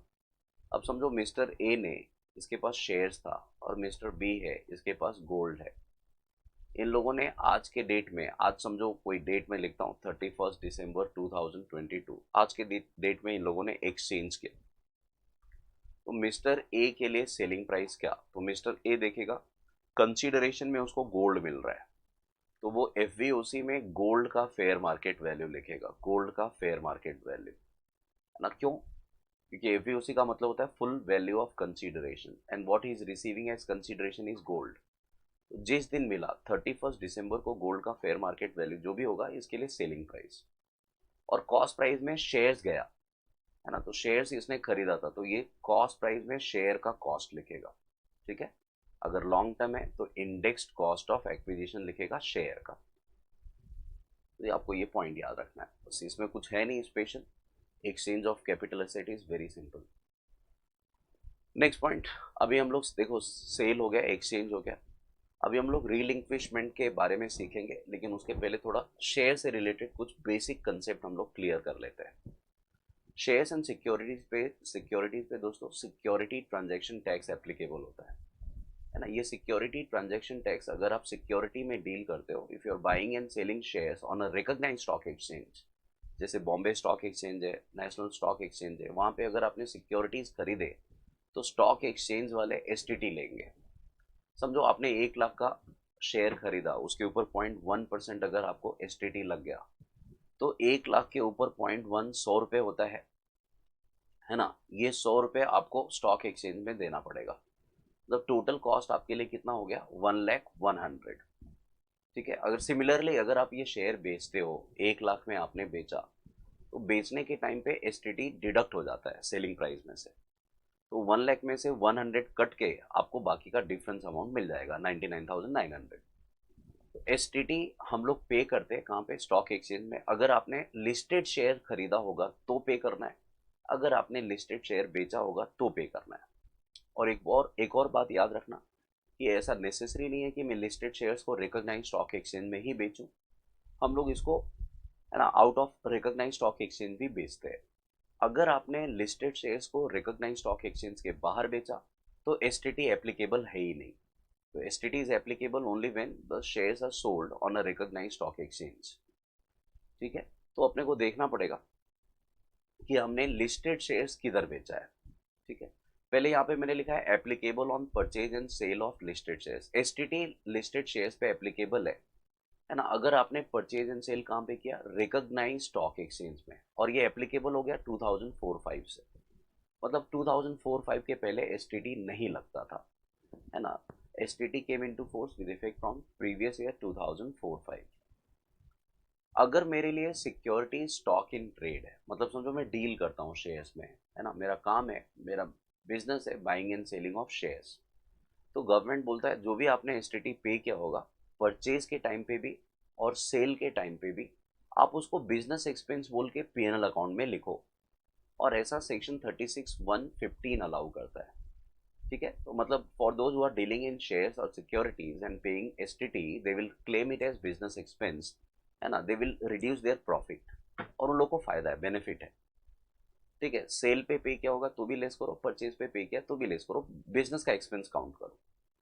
लेकिन गवर्नमेंट बोलता है अगर आपके लिए ये शेयर्स एंड सिक्योरिटीज इन्वेस्टमेंट है, if you are not dealing in shares, है ना, अभी हम लोगों ने शेयर्स खरीदा तो वी आर नॉट बिजनेसमैन, हमारे लिए वो शेयर्स एंड सिक्योरिटीज क्या है, इन्वेस्टमेंट है, just like any other asset.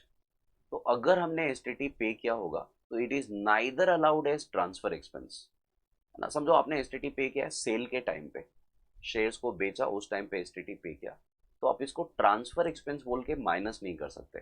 ठीक है, और nor it is added to cost of acquisition. तो समझो आपने 1 लाख का शेयर खरीदा, है ना, और 100 रुपये आपने एसटीटी पे किया, तो वो 100 रुपये को आप ऐड नहीं कर सकते। गवर्नमेंट ने इन्वेस्टर्स को बोला है एसटीटी का कोई बेनिफिट नहीं मिलेगा।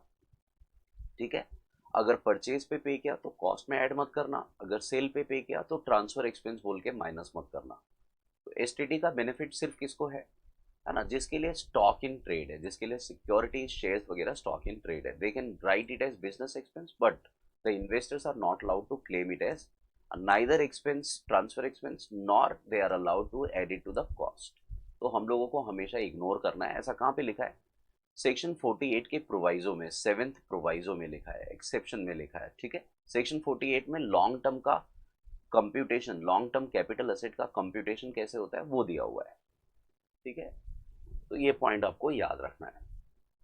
यहाँ पे मैंने लिखा है शेयर्स का पीरियड ऑफ होल्डिंग कैसे काउंट करते हैं। देखो, पीरियड ऑफ होल्डिंग में डेट ऑफ एक्विजिशन में ज़्यादा झंझट है। अगर आपने लिस्टेड शेयर्स परचेज किया हुआ है तो फिर पीरियड ऑफ होल्डिंग कहाँ से चालू होगा, ब्रोकर से खरीदा तो कहाँ से चालू होगा, डायरेक्ट कंपनी से खरीदा तो कहाँ से चालू होगा। अभी कंपनी वगैरह में आपने आईपीओ वगैरह का सुना ही होगा, पहले कंपनी प्रोस्पेक्टस इशू करती है, बाद में शेयर होल्डर जो भी इंटरेस्टेड है उसने पे किया एप्लीकेशन मनी, फिर उसका अलॉटमेंट होता है, फर्स्ट कॉल फाइनल कॉल होता है, बाद में कंपनी के रजिस्टर में शेयर होल्डर का नाम एनरोल होता है। तो अभी मैं एग्जैक्टली कौन से डेट से पीरियड ऑफ होल्डिंग स्टार्ट कर दूँ, तो इसको क्लैरिटी दिया है। सबसे पहले तो देखो, नॉर्मली है ना, हम लोग डेट ऑफ अलॉटमेंट से ही काउंटिंग स्टार्ट करते हैं, और जब भी आपने बेचा होगा तब तक काउंट होता है। लेकिन अगर आपने किसी ब्रोकर के थ्रू खरीदा, है ना, फॉर एग्जांपल आपको पता होगा अगर आप स्टॉक एक्सचेंज में शेयर खरीदते हो तो you cannot buy directly, you have to purchase it through a broker. तो जिस दिन आपने ब्रोकर के थ्रू खरीदा उस दिन से ही काउंटिंग स्टार्ट हो जाएगा। We call it as date of brokers purchase contract note. And if the sale is also through a broker, तो ब्रोकर सेल कॉन्ट्रैक्ट नोट तक काउंटिंग होगा। ठीक है, अगर हम लोगों को बोनस शेयर्स मिला तो बोनस शेयर्स क्या होता है, bonus shares are shares allotted free of cost to the existing share holder. तो मेरे को फ्री में मिला, मैंने तो पैसे नहीं दिए, तो गवर्नमेंट बोलता है आप डेट ऑफ अलॉटमेंट से काउंटिंग स्टार्ट कर दो, और जब भी बेचा होगा तभी तक काउंटिंग करो। राइट शेयर्स के लिए क्या है, what is right shares and right offer. देखो, कंपनी ने मेरे को राइट ऑफर किया, मैं एग्जिस्टिंग शेयर होल्डर हूँ कंपनी का, और कंपनी ने मुझे ऑफर किया शेयर खरीदने के लिए। अगर वो शेयर मैंने खरीदा तो राइट शेयर्स, अगर वो शेयर मैंने खरीदा ही नहीं और मेरा राइट मैं किसी और के फेवर में रिलिंक्विश कर दिया, रिनाउंस कर दिया, तो हम लोग उसको राइट ऑफर बोलते हैं। ये राइट ऑफर क्या है, इनटेंजिबल फॉर्म है, आपका राइट था, आपने इसको बाद में ट्रांसफर किया। और राइट शेयर्स क्या है, टेंजिबल फॉर्म में जो आपने खरीदा। ठीक है, राइट ऑफर को ही हम लोग राइट एंटाइटलमेंट भी बोलते हैं दोस्तों, राइट एंटाइटलमेंट। अभी देखो राइट ऑफर, कंपनी ने जिस दिन ऑफर किया और जिस दिन मैंने रिलिंक्विश किया या जिस दिन मैंने रिनाउंस किया उस दिन तक ही काउंटिंग होगा। और नॉर्मली रिनाउंसमेंट या रिलिंक्विशमेंट 1 या 2 महीने का ही गैप रहता है, उससे ज़्यादा गैप नहीं रहता है। तो ये हमेशा मोर देन 1 ईयर में आएगा या less than 1 year, of course less than 1 year. तो ये हमेशा शॉर्ट टर्म कैपिटल असेट होता है, it is always short term capital asset. लेकिन समझो अगर कंपनी ने राइट ऑफर किया था और आपने सब्सक्राइब किया, वो शेयर्स खरीदे, तो फिर उसका अलॉटमेंट होगा। अलॉटमेंट होने के बाद आपके ऊपर है आप कब बेच रहे हो। तो इसमें बेचने में अगर आपने 1 साल से ज़्यादा टाइम लगाया तो फिर ये लॉन्ग टर्म भी हो सकता है और ये शॉर्ट टर्म भी हो सकता है, ठीक है।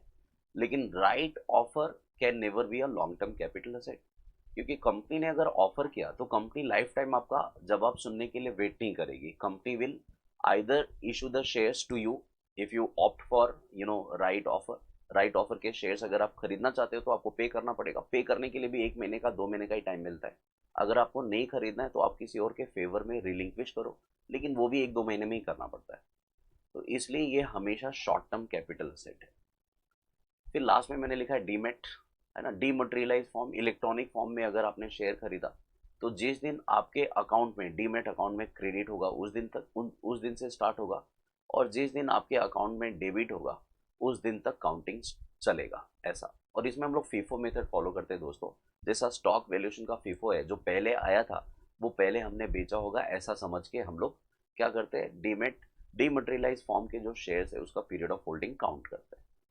डीमेट वाले हमारे सिलेबस में नहीं है, सीए इंटर में ये पॉइंट कवर नहीं किया है, ठीक है। तो हमें बाकी का पॉइंट समझना है, सीखना है।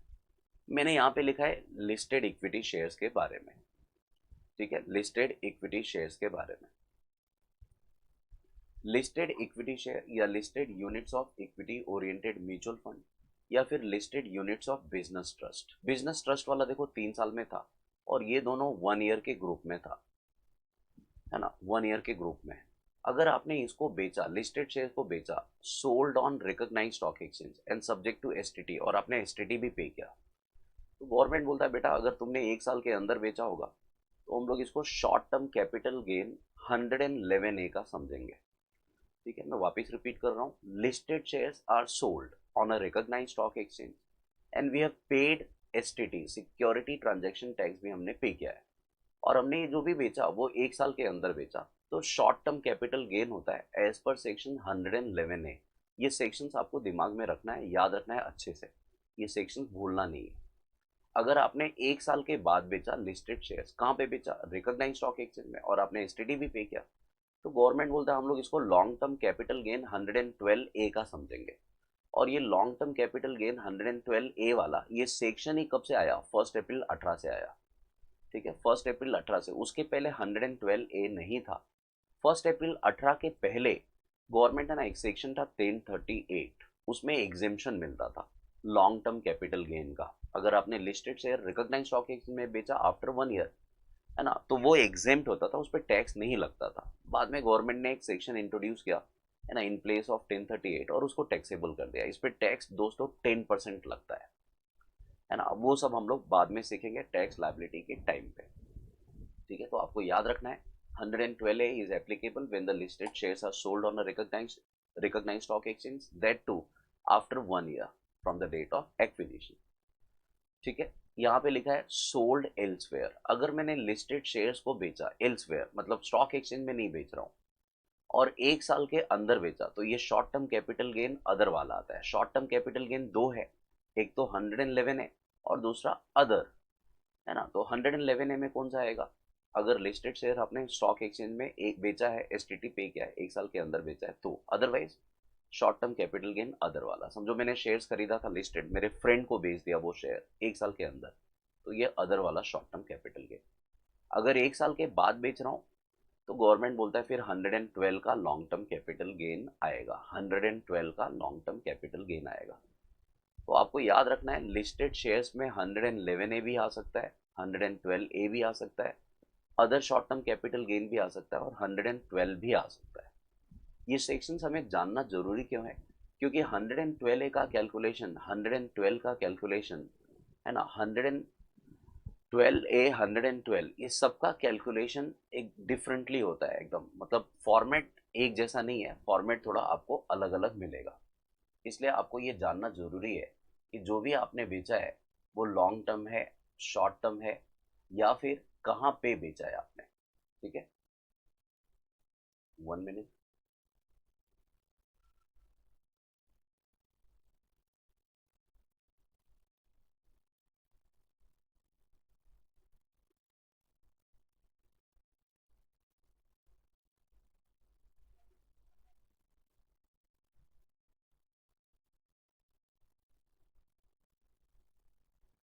तो हम लोग आगे बढ़ते हैं। अभी 112 का फॉर्मेट मैंने बनाया है। अभी आप पूछोगे 112 का फॉर्मेट कैसा होता है। तो हमने जो अभी सम सॉल्व किया था, है ना, मैंने एग्जांपल बताया था, लॉन्ग टर्म कैपिटल असेट का घर बेचा था, हाउस प्रॉपर्टी बेचा था, वो 112 का फॉर्मेट था। 112 ए का फॉर्मेट ये देख लो, computation of long term capital gain. 112 कब आएगा बोलने का, अगर लिस्टेड शेयर्स हमने बेचा है, कहाँ पे बेचा है, रिकॉग्नाइज स्टॉक एक्सचेंज में, और कब बेचा है, आफ्टर 1 ईयर, 1 साल के बाद, आफ्टर 1 ईयर। ठीक है, तो 112 में क्या क्या है ध्यान में रखना है। पहला, full value of consideration, selling price लिख दो, less transfer expense, transfer expense minus करो, नेट कंसिडरेशन आएगा। ट्रांसफर एक्सपेंस में क्या हो सकता है, ब्रोकरेज हो सकता है, कमीशन हो सकता है, वो माइनस कर देना। ठीक है, लेकिन एसटीटी माइनस मत करना, ये आपको याद रखना है ना। STT is not allowed as deduction. Cost of acquisition कैसे क्लेम करते हैं, cost of acquisition, cost of acquisition में पहले हम लोग सेलिंग प्राइस लिखते हैं एफवीओसी, फिर उसको फेयर मार्केट वैल्यू 31 जैन 18 का ले से कंपेयर करते हैं। सर 31 जैन 18 का ही क्यों लेते हैं, एक्चुअली ये है ना 112 है, ये अनाउंस हुआ था बजट में 1 फेब 18 को, और उस टाइम पे अरुण जेटली फाइनेंस मिनिस्टर थे, उन्होंने बोला कि भाई 1 फेब 18 के बाद अगर किसी ने लिस्टेड शेयर बेचा, है ना, 1 अप्रैल 18 के बाद, तो हम उस पर टैक्स लगाएंगे 1 अप्रैल 18, लेकिन बजट अनाउंस हुआ था 1 फेब को। तो गवर्नमेंट ने बोला 31 जैन तक का फेयर मार्केट वैल्यू कॉस्ट में आप माइनस कर दो, मतलब किसी को 31 जैन 18 तक बेनिफिट हुआ है इंक्रीमेंटल वैल्यू का, तो उसको टैक्स नहीं लगेगा। तो इसलिए हम लोग 31 जैन 18 का फेयर मार्केट वैल्यू ले लेते हैं, उसको कॉस्ट में माइनस करते हैं। गवर्नमेंट बोलता है इन दोनों में से जो है कम वो लिख लो, है ना। अभी समझो आपने ये बेचा था 1 लाख में, ठीक है, तो सेलिंग प्राइस तो 1 लाख हो गया। अभी आप बोलोगे 31 जैन 18 को इसका एग्जाम्पल 90,000 वैल्यू था, तो 90,000 ले लेना ये।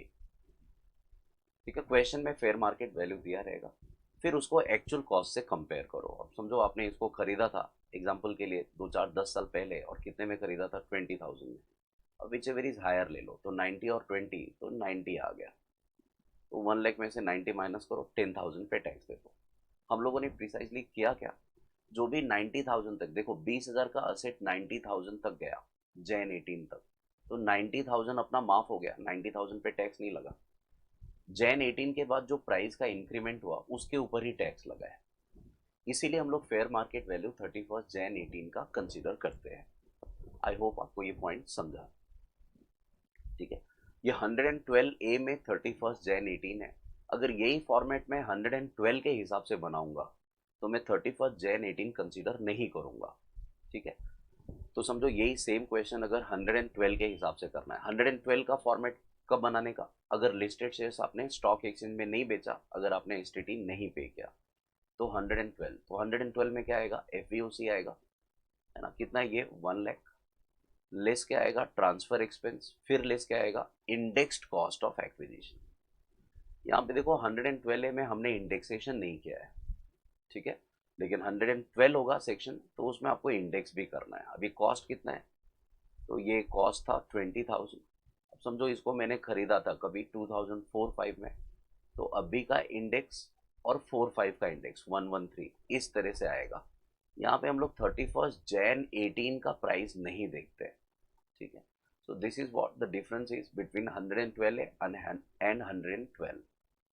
बहुत छोटा सा एक फर्क है आपको इन दोनों में, है ना। डिफ्रेंशिएट करके ही फिर फॉर्मेट बनाना है, कंफ्यूज नहीं होना है। ठीक है, 112 में कौन सा फेयर मार्केट वैल्यू आ सकता है, 1 जैन 18 का आ सकता है, 1 जैन 18 का, आई एम सॉरी 1 अप्रैल 2001 का, 1 अप्रैल 2001 का आएगा, ये नॉर्मल है ना 112। 31 Jan 2018 का किस में आता है, 112A में आता है। अच्छा यहाँ पे एक और पॉइंट है, 112 में एक्चुअल कॉस्ट हम लोग देख रहे हैं, लेकिन अगर आप बोलते हो कि सर इस असेट को मैंने 1 अप्रैल 2001 से पहले खरीदा है, तो फिर इस एक्चुअल कॉस्ट को फेयर मार्केट वैल्यू 2001 से भी कंपेयर कर लेना, और जो विच एवर इज हायर आएगा वो लिखना यहाँ पे, और फिर बाद में इन दोनों में से जो हायर आएगा वो यहाँ पे लिखना। ठीक है, मैंने ये आगे कवर किया हुआ है ना, बोनस वगैरह में शायद लिखा हुआ है आगे, यस यहाँ पे लिखा हुआ है। देखो लिस्टेड बोनस शेयर्स वगैरह अगर रिकॉग्नाइज स्टॉक एक्सचेंज में बेचा है तो क्या, तो मैंने एफवीओसी फिर फेयर मार्केट वैल्यू इन दोनों में से लो, फिर लोअर जो भी आएगा उसको कंपेयर किया एक्चुअल कॉस्ट और fair market value on 2001 whichever is high, है ना। इन दोनों में से जो ज़्यादा आएगा, समझो आपने खरीदा था 20 में, 2001 में समझो 50,000 का हो गया, आज हमने बेचा इसको 1 लाख में, फेयर मार्केट वैल्यू 2018 का 31 Jan 2018 का समझो 80,000 है, तो 1 लाख और 80, तो इसमें से 80 आएगा, 20 और 50, तो इन दोनों में से हाई आएगा, मतलब कौन सा, 50, फिर इन दोनों में से हाई 80 और 50 में से हाई कौन सा आएगा, तो 80 और 50 में से हाई आएगा 80, ये कॉस्ट हो गया। ठीक है, इस तरह से आपको कॉस्ट ऑफ एक्विजिशन निकालना चाहिए, किसका, लिस्टेड शेयर्स का, है ना। आगे बढ़ते हैं।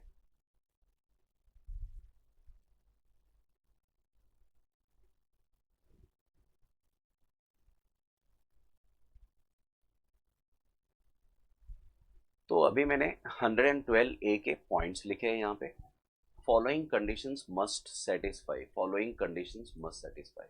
112A में बेनिफिट है दोस्तों, बेनिफिट क्या है, सिर्फ 10% ही टैक्स लगता है, और इसमें एक सबसे बड़ा फायदा है 31 Jan 2018 से पहले अगर आपने शेयर्स खरीदे होंगे तो 31 Jan 2018 का फेयर मार्केट वैल्यू कॉस्ट में कंसिडर करके माइनस करते हैं। तो अगर ये बेनिफिट आपको चाहिए तो कुछ कंडीशन सेटिस्फाई करना पड़ेगा। कंडीशन क्या है, सबसे पहले तो मैंने लिखा है 112A came into force with effect from April 18, अप्रैल 18 के बाद से टैक्सेबल हो गया, है ना। अप टू 31 मार्च 18 वो एग्जेम्प्ट होता था 1038 में। STT must have been paid, government बोलता है अगर आपको 112A का कैलकुलेशन करना है, इसके हिसाब से टैक्स पे करना है, तो एसटीटी पे होना चाहिए both at the time of acquisition, जब भी आपने वो शेयर खरीदा था तभी, and eight the time of transfer of such listed share, जब भी आपने बेचा तभी।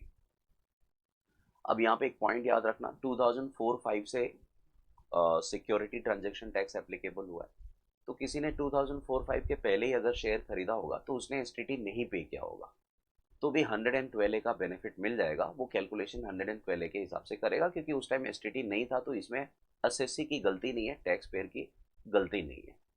ठीक है, लेकिन अदरवाइज अगर समझो किसी ने 2004 या उसके बाद कभी शेयर खरीदा, तो खरीदने के टाइम पे भी एसटीटी पे किया होना चाहिए, और जब भी उसने शेयर बेचा तभी भी एसटीटी पे किया होना चाहिए। अगर ये दोनों कंडीशन सेटिस्फाई है तो ही 112A का कैलकुलेशन होगा। एक्सेप्शन लिखा है, अगर आपने इक्विटी ओरिएंटेड म्यूचुअल फंड में इन्वेस्ट किया हुआ है या बिजनेस ट्रस्ट के यूनिट्स में इन्वेस्ट किया है, तो गवर्नमेंट बोलता है परचेज के टाइम पे अगर वो लिस्टेड नहीं था, मतलब परचेज के टाइम पे हमने एसटीटी नहीं पे किया था तो भी चलेगा, लेकिन एटलीस्ट सेल के टाइम पे वो लिस्टेड हो जाना चाहिए और सेल के टाइम पे एसटीटी पे करना चाहिए। ठीक है, तो यहाँ पे परचेज और सेल दोनों के टाइम पे एसटीटी नहीं होगा तो भी चलेगा। दूसरा मैंने लिखा है stock exchange with in IFSC, international financial service centre के अंदर जो स्टॉक एक्सचेंज परफॉर्म कर रही है, गवर्नमेंट ऐसे स्टॉक एक्सचेंज को एसटीटी, ऐसे स्टॉक एक्सचेंज में एसटीटी एप्लीकेबल ही नहीं है, उनको एसटीटी फ्री किया हुआ है। तो समझो अगर किसी नॉन रेसिडेंट ने इंटरनेशनल फाइनेंशियल सर्विस सेंटर में शेयर्स खरीदे, तो उसने खरीदने के टाइम पे भी एसटीटी नहीं पे किया होगा, बेचने के टाइम पे भी नहीं पे किया होगा। क्यों नहीं पे किया होगा, क्योंकि एसटीटी एप्लीकेबल ही नहीं है वहाँ पे, तो भी वो 112A का बेनिफिट उठा सकता है, इसके हिसाब से वो टैक्स भरेगा। ठीक है, और इसमें कम टैक्स लगता है, मैं once again I am repeating, है ना, इसमें खाली 10% का ही टैक्स लगता है और बेनिफिट इसमें थोड़ा ज़्यादा है। तो अगर आपको ये बेनिफिट चाहिए तो make sure that you are paying STT both at the time of purchase और सेल। बट अगर आपने पहले से ही शेयर्स खरीदा है बिफोर 2004-5 तो एसटीटी नहीं पे किया होगा तो भी चलेगा। अगर आपने इक्विटी ओरिएंटेड फंड खरीदा है या म्यूचुअल अपना यूनिट्स खरीदा है बिजनेस ट्रस्ट का, परचेज के टाइम पे एसटीटी नहीं पे किया तो भी चलेगा।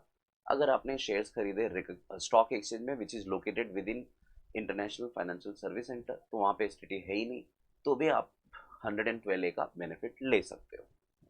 कॉस्ट ऑफ एक्विजिशन में कैसे हम लोग कॉस्ट ऑफ एक्विजिशन निकालते हैं, आपको देखना पड़ेगा कि आपने वो शेयर जैन 18 से पहले खरीदा है या फेब 2018 या उसके बाद खरीदा है। मतलब ये फर्स्ट फेब 18 को बजट अनाउंस हुआ था, तो पोस्ट बजट अगर आपने खरीदा होगा तो एक्चुअल कॉस्ट में नील लिखना है दोस्तों, नील, सॉरी आई एम सॉरी, अगर आपने खरीदा है तो एक्चुअल कॉस्ट लिखना है, जो प्राइस होगा वो। अगर ये बोनस शेयर्स है, बोनस शेयर्स, तो आपको नील लिखना है। तो डिपेंड करता है, आपने खरीदा तो जो भी पे किया वो लिखो, अगर आपने इसको एज अ बोनस अगर कंपनी ने आपको अलॉट किया था तो नील लिखना है इसका प्राइस। ठीक है, मतलब हम लोग फेयर मार्केट वैल्यू 31 जैन 18 वगैरह का नहीं लेते हैं if the shares are subscribed after 1 Feb 2018। ठीक है, 1 फेब 18 के पहले का होगा तो क्या करने का, तो सेलिंग प्राइस को कंपेयर करो 31 जैन 18 के फेयर मार्केट वैल्यू से, लोअर ले लो, फिर उसको एक्चुअल कॉस्ट से कंपेयर करो, विच एवर इज हायर ले लो। और यहाँ पे मैंने बताया अगर एक्चुअल कॉस्ट 2001 के पहले का है तो 1 अप्रैल 2001 का फेयर मार्केट वैल्यू भी ले लो और इन दोनों में से हायर ले लेना, फिर बाद में भी इन दोनों में से हायर ले लेना।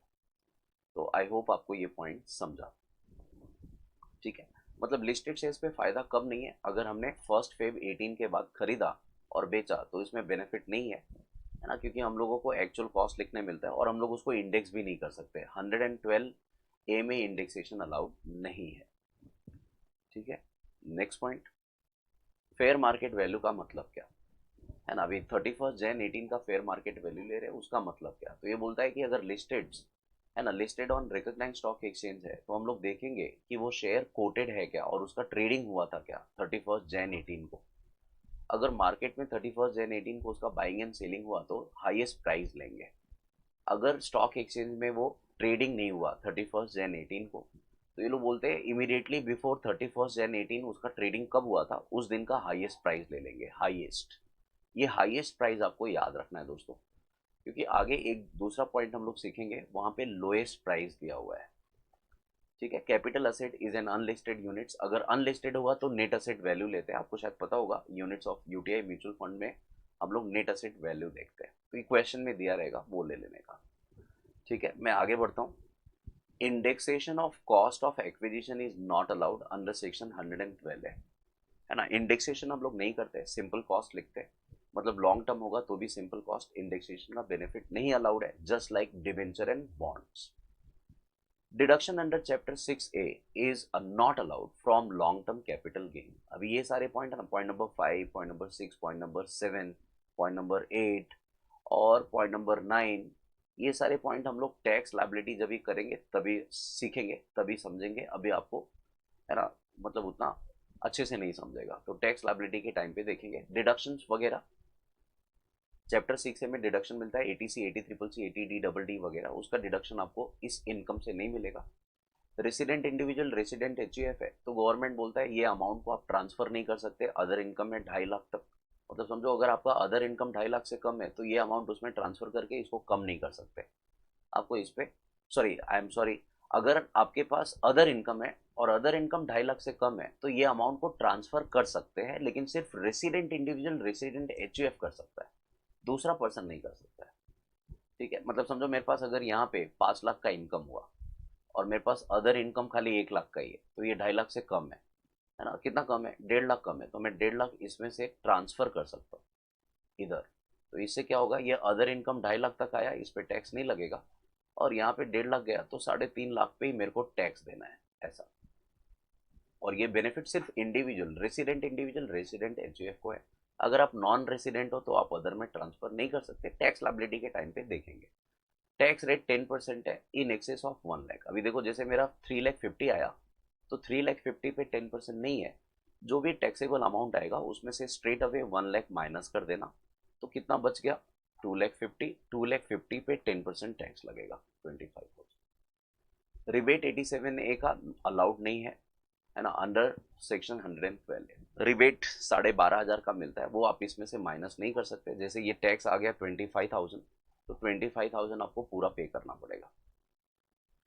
और बाद में लिखा है if there is loss under section 112 है तो the same is allowed to be set off and carry forward. अगर लॉस आए तो आप सेट ऑफ कैरी फॉरवर्ड का बेनिफिट ले सकते हो। Point number 10, if listed shares are not sold on recognized stock exchange or if STT is not applicable on transfer of such shares, then computation of capital gain will be done as per 112। तो 112 कब आएगा? जब listed shares को recognised stock exchange में बेचते हैं और STT पे करते हैं। अगर ऐसा कंडीशन नहीं आया तो 112 के हिसाब से कैलकुलेशन करना, जो मैंने अभी अभी जस्ट आपको बताया। In such case point to be observe, cost of acquisition में एक्चुअल कॉस्ट आएगा या fair market value 2001 whichever is high आएगा। 31 जैन 18 का फेयर मार्केट वैल्यू इररिलेवेंट है। इंडेक्सेशन का बेनिफिट आपको मिल जाएगा, है ना। 112 में इंडेक्सेशन का बेनिफिट मिलता है। Cost of acquisition of bonus shares, bonus shares को हमने, लिस्टेड बोनस शेयर्स है, इसको हमने रिकॉग्नाइज्ड स्टॉक एक्सचेंज में बेचा तो क्या होगा। तो आपको देखना है कि ये बोनस शेयर्स जैन 18 से पहले अलॉट हुआ था या उसके बाद अलॉट हुआ था। अगर जैन 18 के पहले अलॉट हुआ था तो सेम जैसा मैंने वहां पे बताया कॉस्ट ऑफ एक्विजिशन निकालते हैं वैसे यहाँ पे भी निकालना। सिर्फ यहाँ पे एक्चुअल कॉस्ट दोस्तों इसका नील रहेगा, बस वो आपको ध्यान रखना है। और अगर ये बोनस शेयर्स अलॉट हुआ था फेब 18 के बाद तो एक्चुअल कॉस्ट नील ही रहेगा, ठीक है, क्योंकि बोनस शेयर्स है, हमने खरीदा नहीं है ना। तो ये वाला पॉइंट और नॉर्मल जो परचेज शेयर्स था रिकॉग्नाइज स्टॉक एक्सचेंज का, दोनों सेम है, खाली नील के जगह पे वहां पे अमाउंट रहेगा, यहाँ पे नील है, बस ये एक डिफरेंस है पॉइंट नंबर 11 में। Point number 12, listed bonus shares sold elsewhere. अगर लिस्टेड बोनस शेयर्स आपने स्टॉक एक्सचेंज में नहीं बेचा तो क्या होगा, या अनलिस्टेड शेयर बेचा तो क्या होगा। तो इसमें अप्रैल 2001 का फेयर मार्केट वैल्यू अपने को देखना पड़ेगा। तो इसलिए हम लोग देखते हैं कि ये बोनस शेयर्स अलॉट कब हुआ था। अगर ये अलॉट हुआ था 2001 से पहले तो एक्चुअल कॉस्ट ले लो विच वॉज नील, मेरे को तो फ्री में मिला था, और फेयर मार्केट वैल्यू 2001 का ले लो और दोनों में से हायर ले लो, वो कॉस्ट ऑफ एक्विजिशन आएगा। अगर ये 2001 के बाद अलॉट हुआ था तो एक्चुअल कॉस्ट तो नील ही रहेगा, और फेयर मार्केट वैल्यू 2001 का ये अपने को देखना नहीं है क्योंकि 2001 के बाद अलॉट हुआ था। मतलब एक्चुअली हम लोग एक्चुअल कॉस्ट में नील ही लिखेंगे। मतलब फायदा कब है बोनस शेयर्स में, कब फायदा है, तो अगर ये 2001 के पहले ही बोनस शेयर्स आपको मिला था तो फायदा है, आपको फेयर मार्केट वैल्यू लिखने मिल जाएगा, है ना। सेम वे यहाँ पे भी लिस्टेड बोनस शेयर्स जो स्टॉक एक्सचेंज में बेच रहे, अगर 31 जैन 18 के पहले बोनस शेयर्स आपको मिला था तो फायदा है क्योंकि आप फेयर मार्केट वैल्यू जैन 18 का लिख सकते हो। लेकिन अगर जैन 18 के बाद मिला है तो आपको कुछ फायदा नहीं है, फिर कॉस्ट प्राइस नील ही लिखना पड़ेगा। मतलब फिर टोटल जो भी एफवीओसी है वो टैक्सेबल हो जाएगा। तो आई होप आपको ये पॉइंट समझा, ठीक है। नेक्स्ट सेक्शन है सेक्शन 50 सी ए ना। सेक्शन 50 सी ए बोलता है सेलिंग प्राइस अनलिस्टेड शेयर्स का कैसे निकालते हैं। तो वहां पे हम लोग एक्चुअल सेलिंग प्राइस देखते हैं अनलिस्टेड शेयर्स का और उसका फेयर मार्केट वैल्यू देखते हैं on the date of transfer. और गवर्नमेंट बोलता है दोनों में से जो हायर होगा वो एफवीओसी आएगा, वो सेलिंग प्राइस आएगा। तो एक्चुअल सेलिंग प्राइस को फेयर मार्केट वैल्यू से कंपेयर करना है और highest of the two will be considered as FVOC in case of unlisted shares. This section applies only if the shares are held as capital asset and not as stock in trade. अगर आप stock in trade में deal कर रहे हो, मतलब आपके लिए अगर अनलिस्टेड शेयर्स गुड्स है तो फिर आप एक्चुअल सेलिंग प्राइस लिखोगे। लेकिन अगर आपके लिए कैपिटल असेट है तो एक्चुअल सेलिंग प्राइस को कंपेयर करोगे फेयर मार्केट वैल्यू से as on the date of transfer, ठीक है। फिर नेक्स्ट पॉइंट है इसमें right shares and right offer. अब ये बताने से पहले मैं थोड़ा एक्सप्लेन कर देता हूँ नॉर्मल शेयर्स का पॉइंट, उसके क्वेश्चन जरा देख लेते हैं।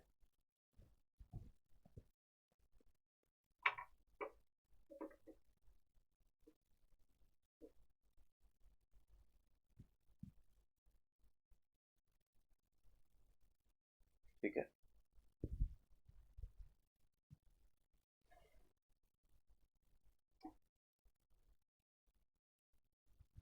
देखो question number 9, Usha purchases 1000 equity share in x limited at a cost of 15 पर शेयर एंड ब्रोकरेज 1%।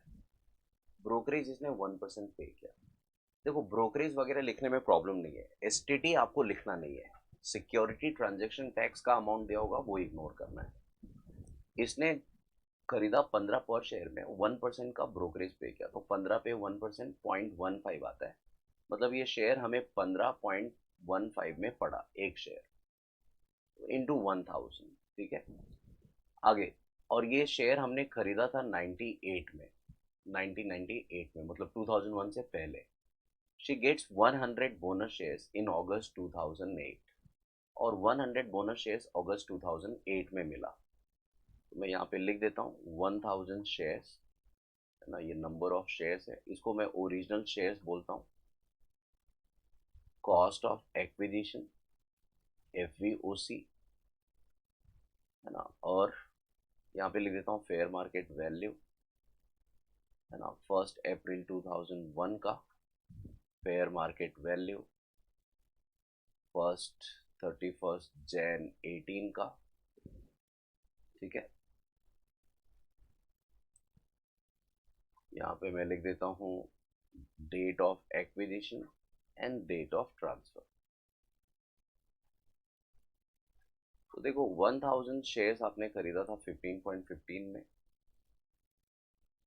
और ये कब खरीदा था, 98 में, ठीक है। तो date of acquisition is 98 Jan 98।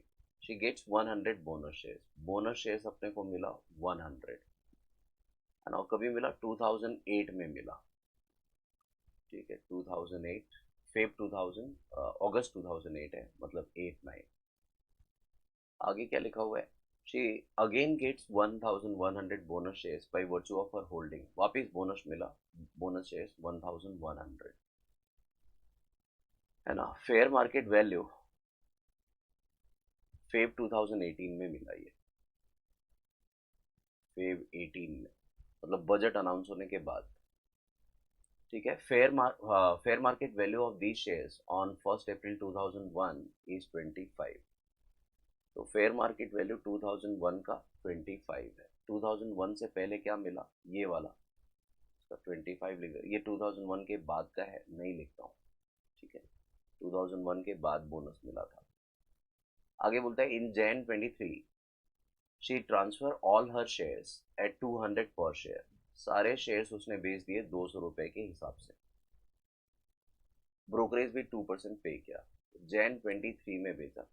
Date of transfer सबका कॉमन है, जैन 23, और 200 रुपये में बेचा, तो वो FVOC हो गया 200, ठीक है। ब्रोकरेज भी पे किया 2%, तो लेस हो जाएगा। Compute the capital gain taxable in the hands of Usha for the assessment year 23-24, assuming X limited is unlisted company and STT was not applicable. X limited unlisted है और STT एप्लीकेबल ही नहीं था at the time of sale. तो देखो unlisted है तो क्या करना पड़ेगा, तो 112 आ जाएगा। 112 में कैलकुलेशन कैसा होता है, इंडेक्स करके होता है। तो सिंपल क्या करना है, अभी ओरिजिनल शेयर्स पे क्या आएगा, तो 1000 इंटू कितना, 200, 2 लाख हो गया, है ना। 2 लाख लेस क्या, ट्रांसफर एक्सपेंस, ट्रांसफर एक्सपेंस में ब्रोकरेज है 2%, ना, सेल के टाइम पे 2% दिया था, 4000, 196 आ गया नेट कंसिडरेशन। फिर आएगा less index cost of acquisition. अभी आप देख लो, जैन 18 का तो हमें कुछ लेना देना ही नहीं है अगर अनलिस्टेड है तो, है ना। लिस्टेड के लिए हम लोग 31 जैन 18 का मार्केट वैल्यू देखते हैं। तो FVOC कितना, सेलिंग प्राइस कितना, 15.15, और ये फेयर मार्केट, तो 25 ज़्यादा है, whichever is higher, 1000 into 25, है ना, इंटू क्या करना है, 331 इस साल बेचा, divide by 100, 25,000 into 331 divide by 100, 82,750 आप माइनस कर दो, और कैपिटल गेन आ जाएगा लॉन्ग टर्म के। ये 100 बोनस शेयर्स का क्या करना है, तो इसका कॉस्ट प्राइस हमें देखो 2008-9 है, मतलब 2001 के बाद का है, तो इसका कॉस्ट तो नील ही आएगा बोनस शेयर्स का। अगर 2001 के पहले मिला होता तो मैं इस एक्चुअल कॉस्ट को कंपेयर करता फेयर मार्केट वैल्यू से 2001 का, है ना। लेकिन ये 2001 के पहले का है या बाद का है, तो ये बाद का है, तो फिर नील ही आएगा। मतलब इसका आंसर स्ट्रेट अवे कितना आएगा, हमने बेचा है 200 रुपये में, 200 इंटू 100 20,000, ट्रांसफर एक्सपेंस कितना 400, तो 19,600, कॉस्ट ऑफ एक्विजिशन में नील लिखना है, तो 19,600 long term gain under section 112। और वैसे ही इसका भी कैलकुलेशन करना है। फिर बाद में क्या लिखा है, X Limited is a listed company and the shares are sold on a recognized stock exchange and STT was paid at the time of sale. FMV on 31st Jan 18 is 160. 31st Jan 18 का FMV दिया हुआ है 160, तो 160 देखो Jan 18 का है, तो यहाँ पे लास्ट में नहीं आएगा क्योंकि ये फेब 18 में मिला था लास्ट वाला, तो इन दोनों में 160 आ गया। अगर लिस्टेड शेयर्स है तो क्या आंसर होगा, तो अभी 112 ए का दिमाग लगाना है। सबसे पहले FVOC लिख दो, ओरिजिनल शेयर्स की मैं बात कर रहा हूँ, 1000 इंटू कितना 200, 2 लाख, लेस करो ट्रांसफर एक्सपेंस, उसमें ब्रोकरेज है आपके पास 2%, तो कितना 4000 हो गया, 196 हो गया नेट कंसिडरेशन, लेस क्या FVOC, पहला तो सेलिंग प्राइस लिख दो विच इज 2 लाख, फिर फेयर मार्केट वैल्यू से कंपेयर करो, कभी का 31st Jan 18 का विच इज 160, तो 1000 इंटू 160 कितना हो गया 1,60,000। अभी क्या करना है, विच एवर इज लेस लेना है, 1,60,000 आ गया।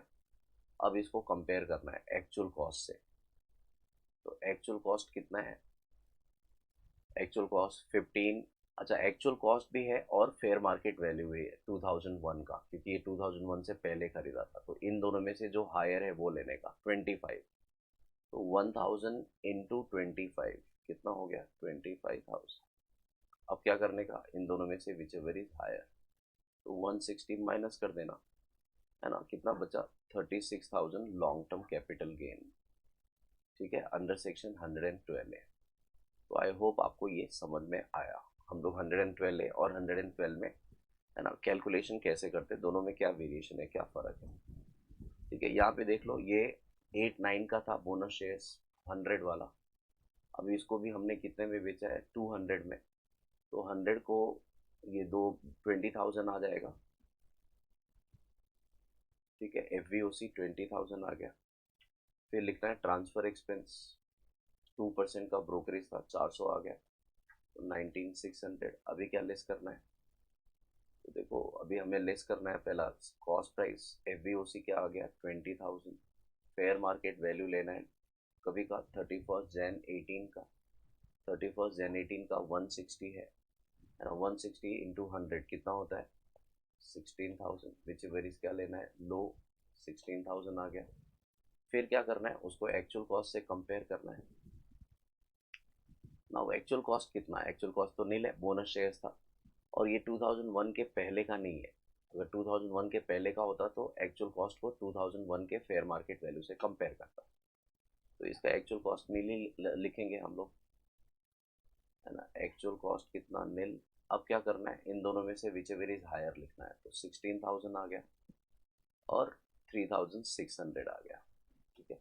तो इस तरह से ये 112A का कैलकुलेशन हो गया। और वैसे ही सिमिलरली आप इसका भी करो। इसमें क्या करना है आपको, ये इसको भी आपने 200 रुपये में बेचा है 1100, तो कितना आएगा 2,20,000, लेस क्या ट्रांसफ़र एक्सपेंस में ब्रोकरेज है ना, कितना 2%, तो कितना आएगा 4,400, लेस कर दो, है ना, तो कितना हो गया 2,15,600, ठीक है।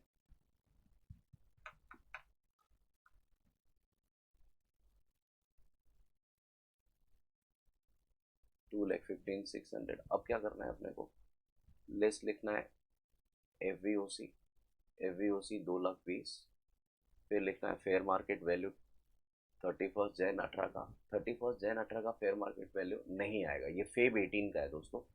फेब 18 मतलब बजट अनाउंस होने के बाद, तो ये सब आपको कुछ लिखना ही नहीं है, सीधा कॉस्ट ऑफ एक्विजिशन लिखना है और वो नील है, ठीक है। अगर Jan 18 से पहले होता तो ये सब लिखते हैं, FVOC fair market value 31st Jan का और एक्चुअल कॉस्ट से कंपेयर करते हैं। ये तो Jan 18 के बाद का है, तो सीधा स्ट्रेट अवे नील। अगर खरीदा होता तो एक्चुअल कॉस्ट आ जाता। तो फाइनल आंसर 215 600 आएगा, 112 का कैपिटल गेन। तो आई होप आपको ये पॉइंट अच्छे से समझा। ठीक है, अभी मैं नेक्स्ट लेक्चर में इसके आगे कंटिन्यू करता हूँ। ठीक है, शेयर्स के आगे नेक्स्ट लेक्चर में हम लोग